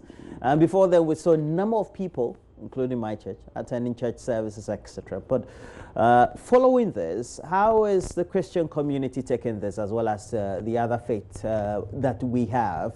And so we decided to bring into the studio a counseling psychologist, but also the Reverend Bishop Fred Kranche-Mensah of the Transformation Assembly.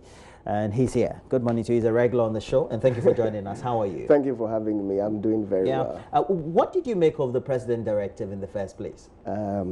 I understand that in a crisis situation, the psychologist will tell you blood moves from the decision-making part of the brain, and it goes to the fight or flight mode. So any decisions taken drastically or hastily might not be the best. I understand that the motives behind it is good, but I thought that they could have included stakeholders. I'm not too sure what went into making those decisions, but I thought that in times like this, religion plays an important role. In my PhD research, there is something I discovered called religious coping. In times like this, people have to cope religiously. We have to empower people to also, because when science is not doing too well, religion can do better. So I think that making that decision and the duration, there are other ways we could have looked at it. For instance, in Holland, the government is trying to contain and to avoid spread. So churches can meet, but the congregation should not be above 100. So there are those modalities we could have looked at if they had involved stakeholders, taking that from, Ghana is a faith nation. Whether we say it is not secular or it is secular or what, the reality of the matter is that Ghanaians are faith people. There are Christians, there are Muslims, there are traditionalists. We are all faith people. So when you try to do anything that takes away religious coping, so to speak, I don't think it will serve us too well. So I am of the view that, well, maybe the decision was taken in a drastic mode, in a hasty mode. We can go back to the table and review it. And then do I get the understanding you're saying you disagree with the president's position? Not totally. Not totally. I agree that if this thing is not managed well, it will create problems for the nation. But in managing it, I thought that there are stakeholders. Christians, we have leaders, we have opinion leaders, Muslims do have. I thought that we should all be included in the decision that concerns us. I know it's not only affecting religious bodies or gatherings, but at least religion has a role to play in coping. Religion has a role to play. And what I'm saying is both spiritual and scientific. It is based on research. Religious coping is effective in times like this. So once again, I will call for a review with stakeholders involved in the decision making. And if it's supposed to be review, in your estimation, how should that review be? We possibly can consider the numbers, number one. If you have a church of 500 congregation, you can split it into clusters, like you have first service, second service, third, fourth, fifth, so that at a particular point in time, there are not more than 100 people or even 50 people congregating. These are other ways of looking at the same problem, and you get the same result. Because if you say nightclubs can meet, but churches cannot meet and the mosque should close down, are you telling us nightclubs are more responsible in dealing with this issue than religious bodies? Obviously not. Because people who go to the nightclub, probably or possibly they are drunk, decision making is not too well. How well can they manage that more than religious bodies? So I think a review is very necessary. You gave an example of Holland, but we also do know that in some societies, especially in westernized societies, the related issues of socialization and culture plays a key role in the way they socialize. And if you just oppose that to the African setting, we have a cultural setting which doesn't inhibit us from touching, from hugging, from doing all sorts of things when we're in the mood of the spirituality of practice. And so that is why mass gatherings, for example, in a church, in which even the message could be an inhibition because it is faith-based to accepting what is not supposed to be the norm within the directive that the president has given. And so it's acceptable that religious bodies should make sure that they don't meet. Should make sure they don't meet is not the only way of looking at it. How about making sure that they meet, just like the nightclubs, but they practice good hygiene, they put all these things the experts are proposing into practice? Is another way of looking at it, because I am looking at the negative effect of not meeting. People are saying you can pray on your own. How many people are trained to pray on their own in their houses? There is something that corporate prayer can do. There is something that fellowship can do. Roland, you'll be surprised when we went to church yesterday. Obviously, a lot of people did not turn up because of the fear. And that's another thing I think we should talk about. So the numbers were low, number one. But you could see that after service, people were relieved, because in our congregation, we did a presentation on the issue. And then, of course, we used the word of God to encourage the people, to inspire hope, you know, to let them see the aftermath of all these, because we are stronger than this virus. We have brains, we have resources, and we can deal with this virus. So when you come together and you teach people like that, you liberate them. They become empowered. So I'm looking at people missing that. You know, it affects their ability to cope and to deal with the situation. And they can't get this sort of help, this sort of messaging through other virtual means beyond just congregating physically? They can, but not as well as if we are together. There is something that happens when we come together. You know, social gatherings have effect on your mind, effect on other parts of your life. It's important. So what I'm simply saying is that I understand that, you know, leadership comes with a lot of burden and responsibility. I'm not faulting the government for taking this decision, but I think that it is, number one, drastic, number two, hasty, so we can go back to the drawing board and review. You go to China, you go to Iran, you go to Spain, Italy. Social gatherings are the means by which this is spreading. Even just over the last 6 hours, bars, restaurants, and other gatherings, such as even the churches, have been prohibited. What else? You see, even in America, where they have mega churches, okay, they have left the decision for Christian leaders or religious leaders to make. Nobody has banned religious gatherings in America. They have mega churches, you know, but they have a way of dealing with it. So you're saying that we should leave the decision making to Opambo, Obinim, Bishop Nicholas and the rest to make on behalf of all of you? These are not the only clergymen in Ghana. We have Bishop Ajinasari, my mentor. We have Dr. Mensa Otabel. So let's consider them. Those and that category is more than the category you are mentioning. The church is still relevant in the nation. The church is a partner in terms of development, etc. The church is capable. The church is wise, because we operate in the wisdom of God. So they should trust us enough to make an input in this decision. There's a formal statement that has even come from a churchly leader like Bishop T.D. Jakes, who has called off services. Some of them have. Is he not one of your mentors? Nobody issued a decree that they should not meet. He assessed his peculiar situation. He has a congregation of about 20,000. It's not manageable. Somebody has a congregation of 50. It's manageable. So you leave it to the church leaders. You know, we have opinion leaders. We have intelligent people. I go to a church and our congregation is around 3,000, 4,000. Yes, it can be managed. It can be managed. It can be managed. You split it into clusters. You can have 100 congregation services. It is possible. It can be managed.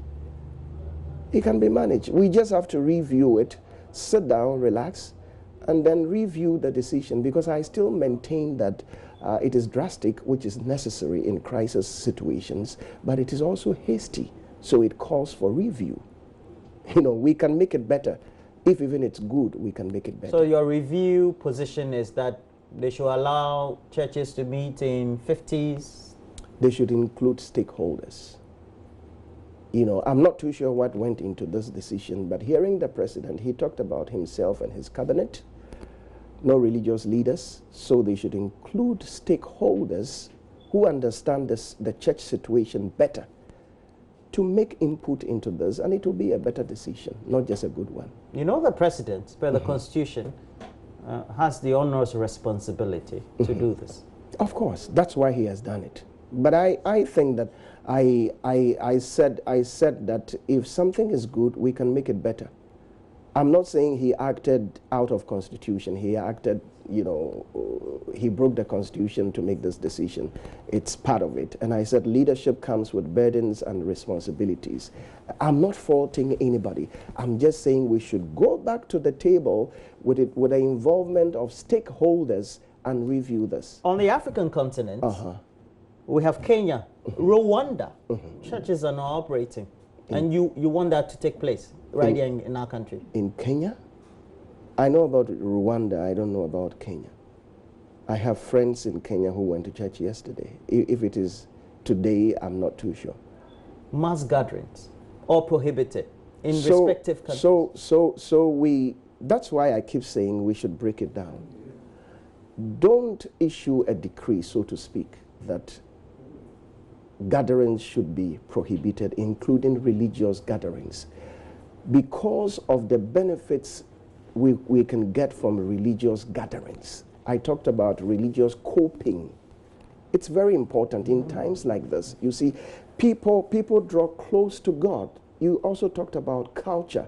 You see, even in Holland, they hug and kiss, yet they go to church. We don't hug, we don't kiss, we just shake hands.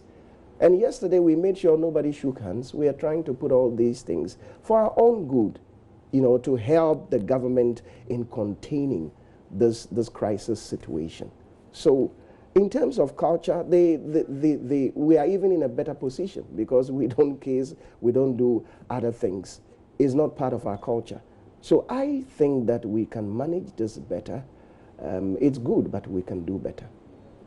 We'll come back to you on the subject. Sure. But also affected are schools of all categories, from tertiary institutions to basic level. And so we would want to speak to the NGOs, but also civil society organizations doing great work in observing, doing research in education.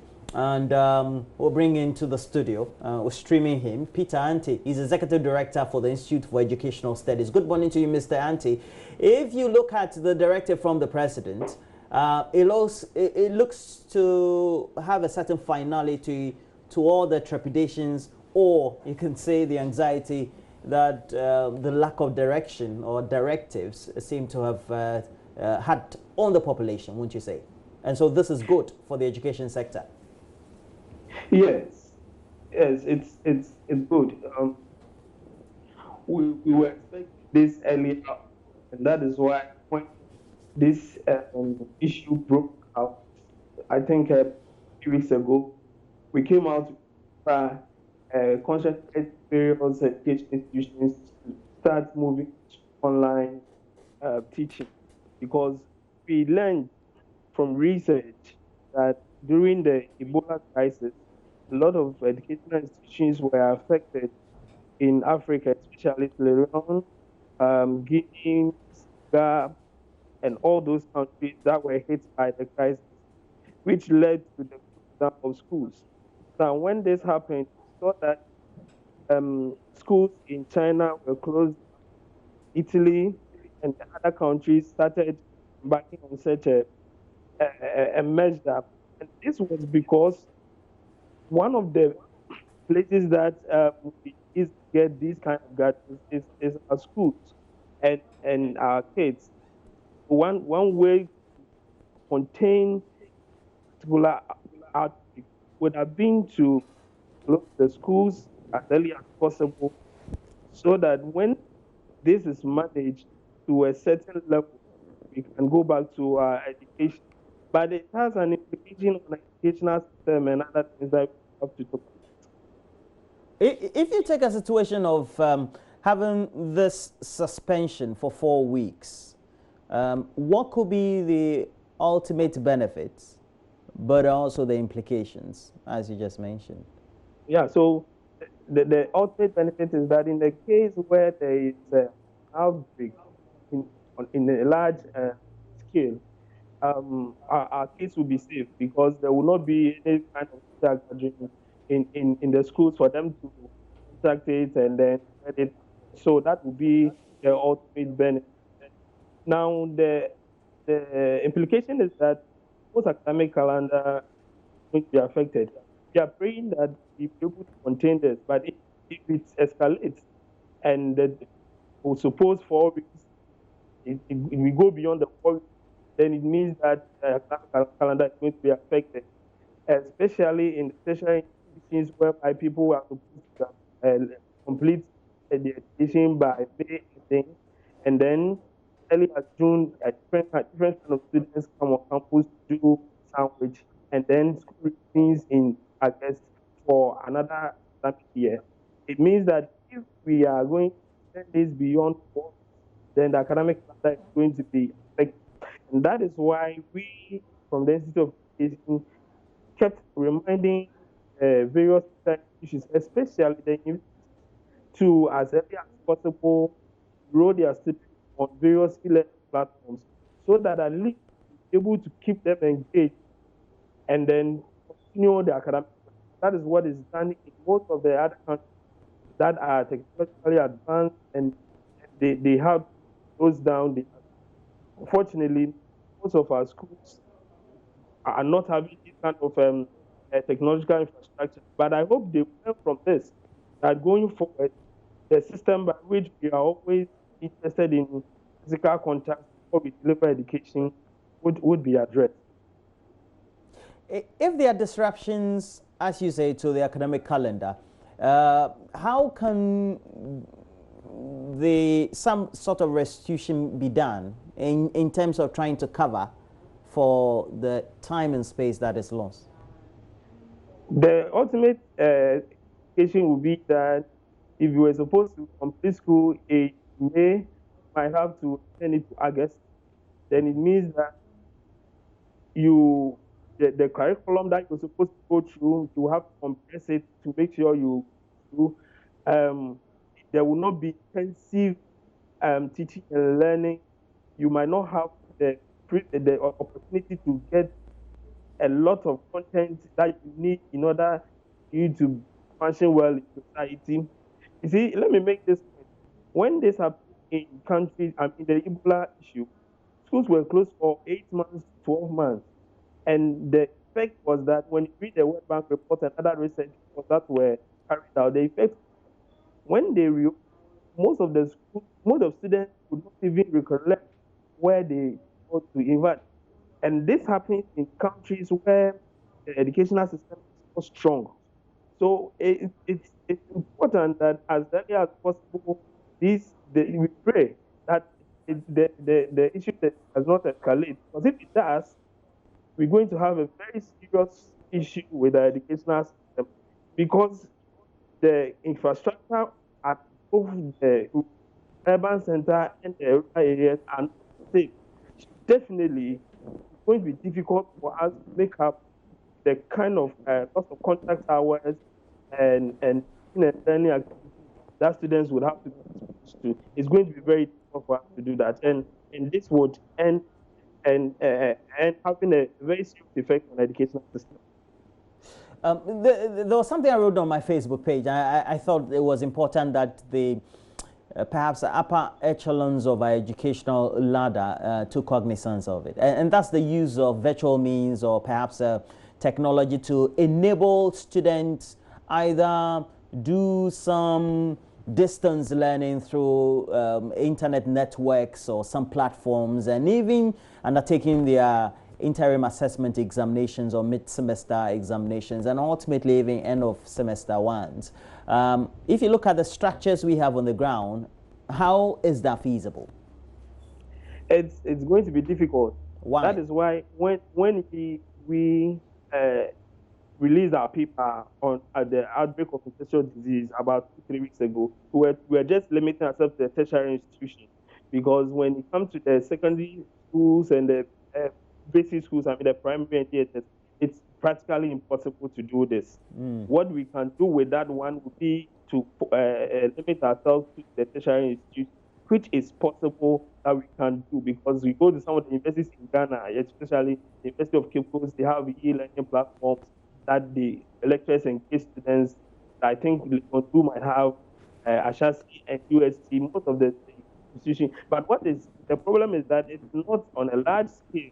So when these things started coming up, what we were thinking was that the university system would quickly resource their IT professionals to upscale this infrastructure, e-learning platform, so that they can continue to engage. So in this case where lectures have been suspended, lecturers will still be communicating with their students on their various learning platforms, giving them assignments, marking them, doing them, and then end of them. It's possible we could have done that, and we should be able to do it. And if we are able, if we have the resources, which I think the government should in and support and enable the universities to do that. In the basic schools, the DSS and the SSS, maybe we have to go to the television program that they've started. I think your platform has got one where teachers come and teach on television for students to follow. I think maybe that would be one of the easiest ways to keep the students active in terms of their academics, because our focus will be on the students' ability to collect what they've been learning and after they've gone through the period of the break, especially when the break is very extensive, it's very long. Okay. And I would want to come back to this, but before I do that, you go to church, don't you? Yes, I do. Okay. So I have Bishop in the studio, and he disagrees. He says before the president came out with that directive that churches should not hold their congregation or the events in terms of the services, perhaps they should have been widely consulted. Would you advocate for a direct ban on the services in the meantime, or you would have wished that perhaps after the consultation with the religious bodies, they could do some kind of phase out? So if you have a 1,000-member congregation, you can congregate maybe in 50s or in 20s, or hold various services in tens. What's your own opinion as a Christian on the subject? I think I'll go with the president. You see, we don't have to wait for the thing to escalate. So I think this is an interim measure. I don't think it's going to have a very bad effect on the Christian community. We should be able to suspend gathering for some time, so that when we are sure that this thing is not getting out of hand, we can get back to our various church activities. And of course, nowadays most of these churches have Facebook page. They do Facebook Live almost every Sunday, and I think we should resort to. Well, Peter, you don't go to church often, do you? No, I do. The President Church of Ghana, which I'm a member. Which church? Presby. Yes. That's why. That's why. Yeah, we are doing Facebook Live for Lent period, and Peter, you're Orthodox. That's why. Peter Anti, Executive Director for Institute for Education Studies, a think tank. They do research on the subjects of education, but we still have Reverend Bishop Dr. Fred Kranche Mensah of the Transformation Assembly. And if we have to now do a re-engagement with the presidency, where do we start? How do we start it? They would have to initiate it. They would have to call us. Well, you have consent. So yes. why would you want them to? They've already instituted the ban. That's why I am saying on this platform that we should reconsider it. So that's our initiative. You have given us a voice to talk about it. So I know they will hear. When they hear, they should invite us. Let's sit on the table. Peter Enti said that he agrees with the president. I understand. From where he stands, he will see things differently from where I stand. I'm standing on a clergy platform. He's standing on a congregant platform, so we may see things differently. So I respect his opinion, but that's because he sees it differently. He's a layman. Exactly so. You see it from the spiritual angle. Not exactly. I see the complete picture. All right. I see from where I stand. I see the complete picture. We've not had any religious grouping or church profess a cure for coronavirus, COVID-19, and you say we should congregate, even if it's small numbers. Science has not brought out any cure, but they are still trying. There are two ways in dealing with situations. If you can eliminate it, you eliminate it. If you can't, you manage it. Okay? In psychology, we have, let me say in counseling psychology, we have coping skills. We have problem-focused coping, where you have the capacity to eliminate the problem. It's not all problems we can eliminate or get out of our way. If you cannot, you practice what we call emotion-focused. You try to manage it. You try to deal with your thinking and your emotions around the situation. So we may not be able to, for now, cure it, but we are helping in managing. We are helping people's thinking. We are helping. You see, Ro, yesterday when I saw the few people who made it to church, when I saw them, I saw fear. I saw hopelessness. I saw anxiety. So the church gives them hope. Exactly so.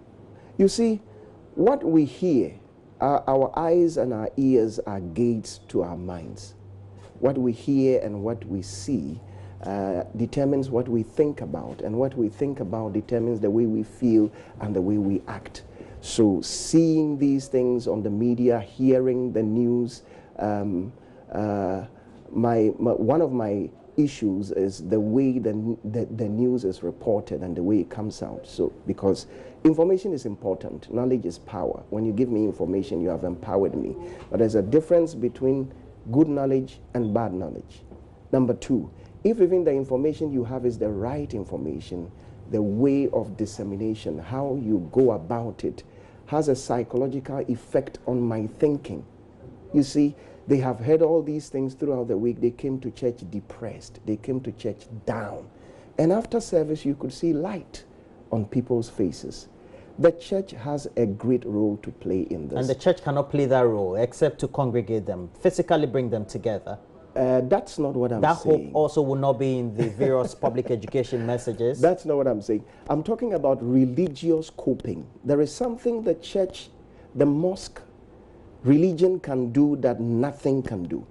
You see, religion is playing a role in this nation government cannot do, scientists cannot do, professors cannot do. They should leave that to religious leaders, giving hope to the people, helping people to think straight, shaping behavior, getting people to behave well. You see, only God knows how our society would have become if religion does not play a role in our society. So religion is so important, so I call on government again to include the stakeholders in this and review their decisions. There are other societies better developed than ours for which religion is important, but it's not an integral aspect of the way they develop. Better development is relative. If you're looking at development as physical, then you may be right. But a human being is tripartite, spirit, soul, and body. If you develop your body physically and your soul is not developed, your mind is not developed, your intellect is not developed, and your spirit is not developed, it's not a holistic development. You see, so if you say so-called Western societies who are well developed, that's relative. It's just physical development. There is also soulish. So you're saying their souls are weak? That's not what I'm saying. I am saying... What are you saying? I am saying religion plays an equally important role in developing the soul and the spirit of man, which is also a part of the human being. So if you are developed physically and your soul and your spirit is not developed, it's not the best. I'm talking about So those us. in Germany, America, etc., have undeveloped souls. They will be in a better position to say, assess themselves and say. But I'm saying religion is playing that role in Africa, especially in Ghana particularly. We've had many wars in Africa. And religion has always played roles on the continent, but we still had conflict. Let's look at the good side of religion. Well, we have to go onto the phone lines, and please, we'll urge you to call us through the number. We'll put the numbers on your screens. Two numbers, 03022116991 or 2. Again, let me just go through the number, 03022116991 or 2. Please call us. And what do you think of the President Directive? We've also been having a conversation on the directive relating to, you know, a halt in churches, congregating, etc., of which Bishop Doctor disagrees and says that we need to have a proper relook at that directive, and also the subject of education. Schools across board are closed down. Now let's go to Kaneshie, where we have Robert. Bob. Yeah, good morning, Roland. Charlie Tete. Yeah, fine. Well, you know, Charlie Nyami. Hey, Roland. Please go ahead. In fact, you see, the peace of this nation, right from 1992 till now, the church has played a very significant role in terms of prayer. The president having the peaceful mind rule the nation is because of the church that is praying always. I can't imagine the president and he said interministerial committee meeting, they said churches shouldn't meet, but night class should meet. It doesn't make sense to me, seriously. Night clubs, that is not social gathering, it is. And churches close down for the next 4 weeks, but night clubs, go ahead and do your own thing. I don't think it makes sense. They should go back to the table again. If they said social gathering, then let's include everything. Why would you say night class? I mean, what informed that decision? Night class, Robert. But church who prays for the nation don't meet. Good morning again. Robert, which church do you attend?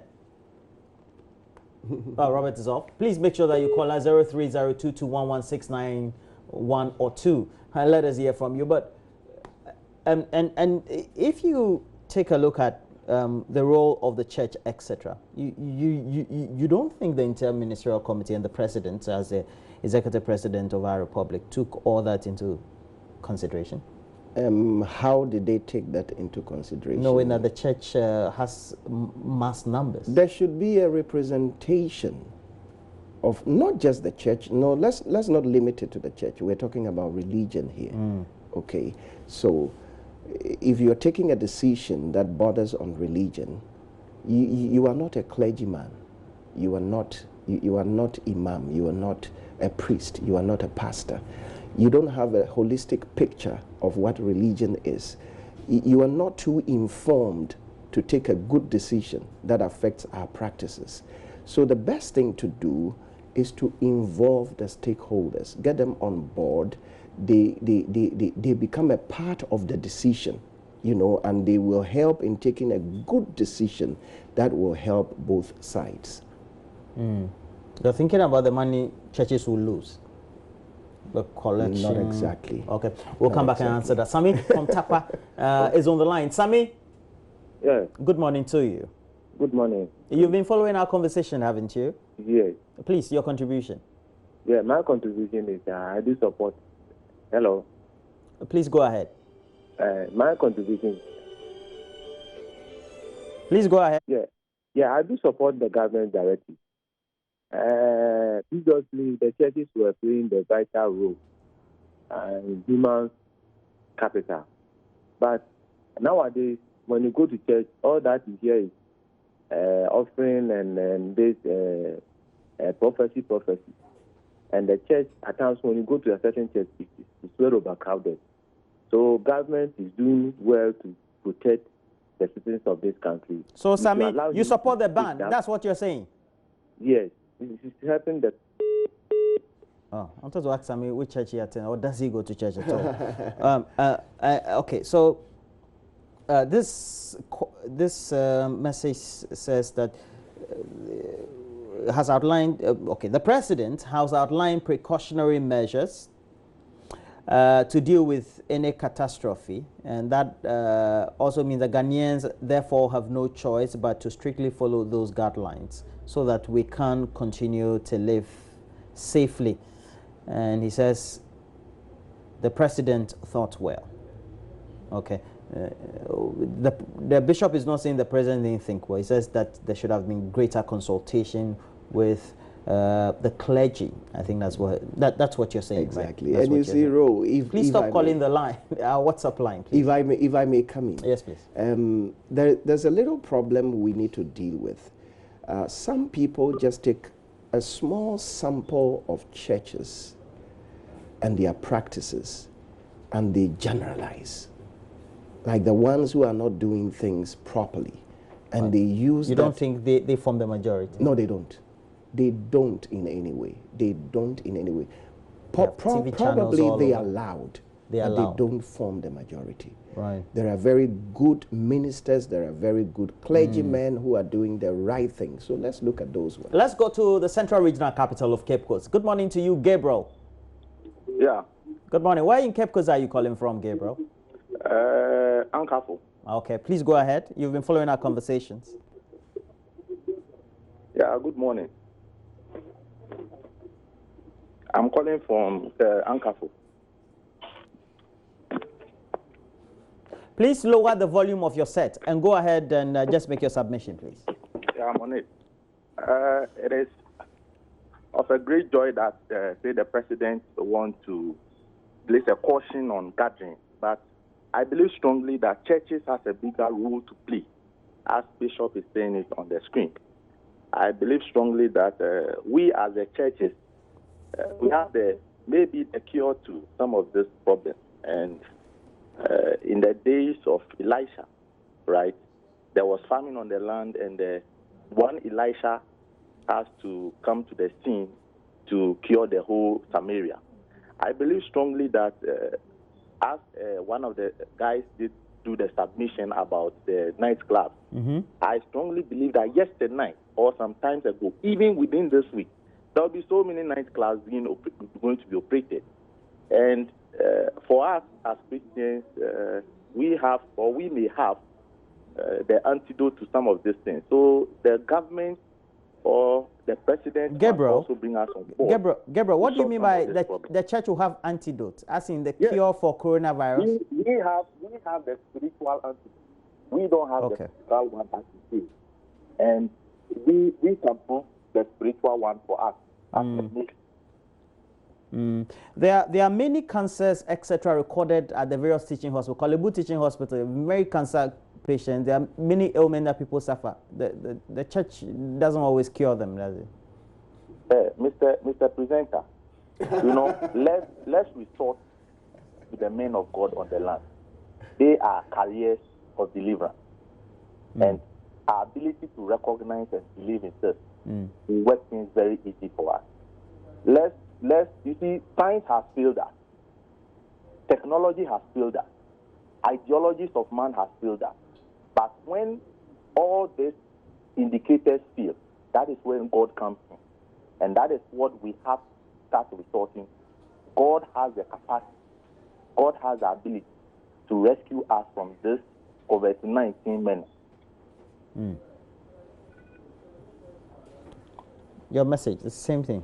I was listening to you. Okay. Okay. So the church is able to provide the spiritual comfort and then the reassurance. That's what you say. Hope. So if we have to re-engage the president and the interministerial committee, our first point would be what? To make sure that that aspect of the religious congregation or massing up would have to be reviewed. Exactly. Our first message of persuasion to the team led by the president would be what? We are responsible enough to make input into this decision, number one. The government has believed in the capacity of the church in terms of development. The church has been playing a very important role in our society over the years, in education, in health, in other spheres of development. So we shouldn't be taking out now that it's crucial and critical. We are intelligent enough to make wise input into this whole thing. So they should include us. They should get us on board. We have something to tell them that will make sense. That will make this decision better, even if it is good, it can be better. Well, thank you very much. Let me just read a few of your WhatsApp lines or your WhatsApp messages. Says, hi Roland, this one is from David from Kumasi. Says, I think the president, please stop calling the WhatsApp line. Don't call the WhatsApp line. It's already on your screens, but don't call, please. Just send us a message. Those messages will be read to. One, I have, stop calling. So I have David. I think the president has taken the better decision in the interest of the nation. There is no way the clergy and churches would have agreed to the decision, but they host large numbers as compared to nightclubs, for instance. We're in drastic times and health is supreme. This one is from David. Seem to agree with the president.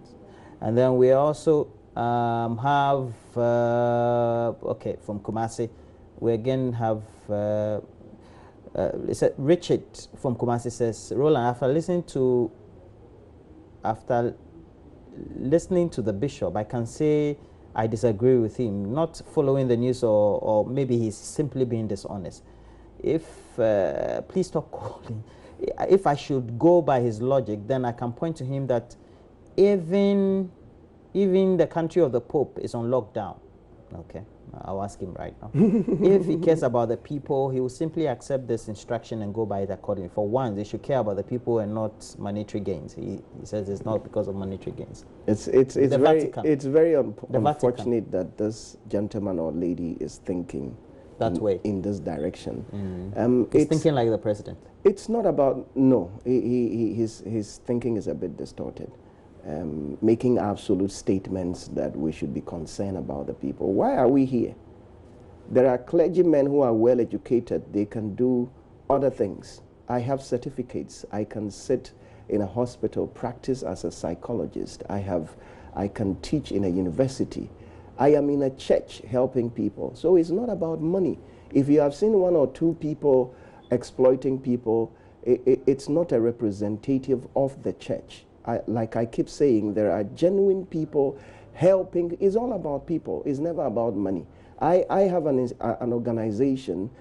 I don't even know what goes on financially. They only put financial report on my table at the end of the month. I don't even take a salary. So it's not about the money. And there are a lot of people who have genuine intentions. So it's unfortunate he thinks like that. It's very, very unfortunate. Let me read one more. I forgive him. I'm sure this one, you forgive him too. This one from Kwesi in Accra says, stop the hypocrisy, the clergy group. You only have your collection and tithes at heart. This is another unfortunate message. Though. We have forgiven him as well. Yes, he will grow. Maza, you are forgiven. But thank you very much. We've enjoyed the conversation. And this education is ongoing.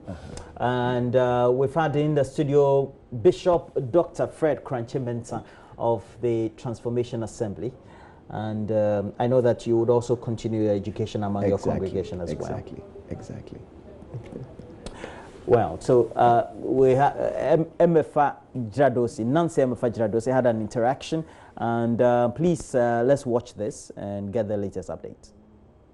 It's barely 12 hours after President Akufo-Addo announced the complete shutdown of schools across the country. This includes public schools and also private schools and also other tertiary institutions. Now today we got some hints that there was some sort of confusion here at the premises of Morning Star Basic School. When we came here, I had a conversation with the security man who announced and told me that there was no such confusion. However, there were parents who were not aware of the information that was given or the instructions given by the president last night. They they had actually come around with their awards. And indeed, a few minutes after our conversation, we saw a few cars and taxis moving into the campus to find out what was going on as they brought their awards, because they say that they did not hear the announcement that was made by the president yesterday. But besides that, everything else is okay. I inquired from the security man, because officials of the school will not speak to me directly about whether or not they are allowing their final year student, that is the Form 3 students who are going to write the BECE soon, whether they are allowing them to come to campus today as that was instructed by the president. But they said that none of those are in school today.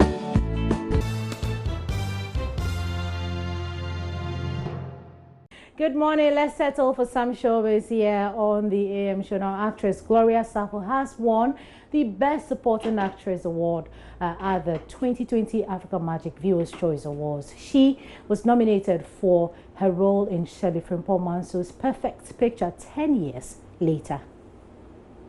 It's all about the excitement. You know, I just can't wait to be there to actually grab that award and bring to Ghana. So preparations are going fine. That was a hopeful Gloria weeks ahead of the awards. Gloria Sappho was the only Ghanaian nominated for this year's Africa Magic Viewers' Choice Awards after fellow actress Lydia Forsing won in the same category in 2018. The actress beat Nigeria's Tony Tones, Echoria Enwobi, Tina Mba, Mary Lazarus to win the award.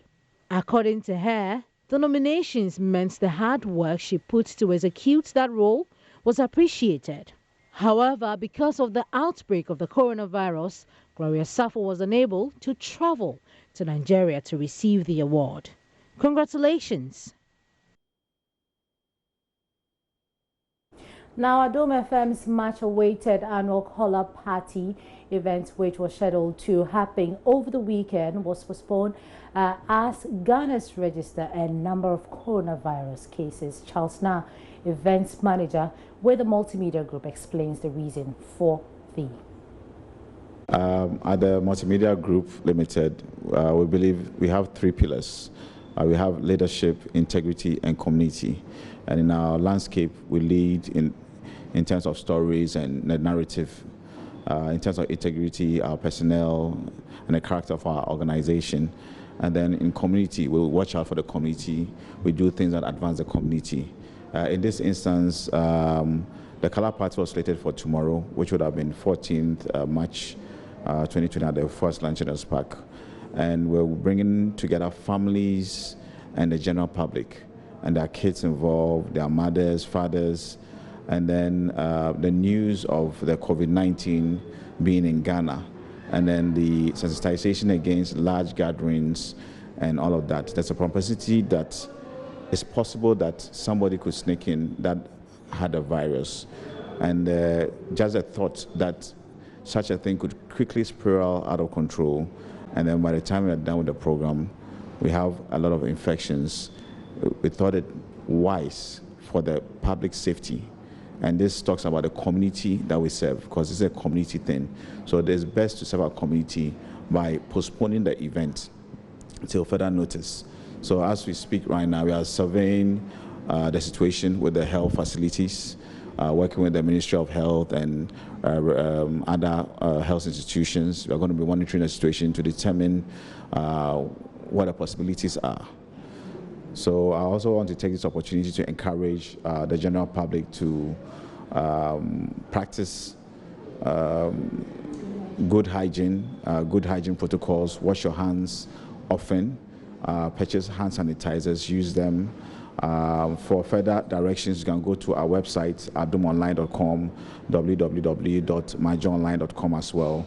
And we have a lot of materials there that you can follow, as well as news stories about this outbreak.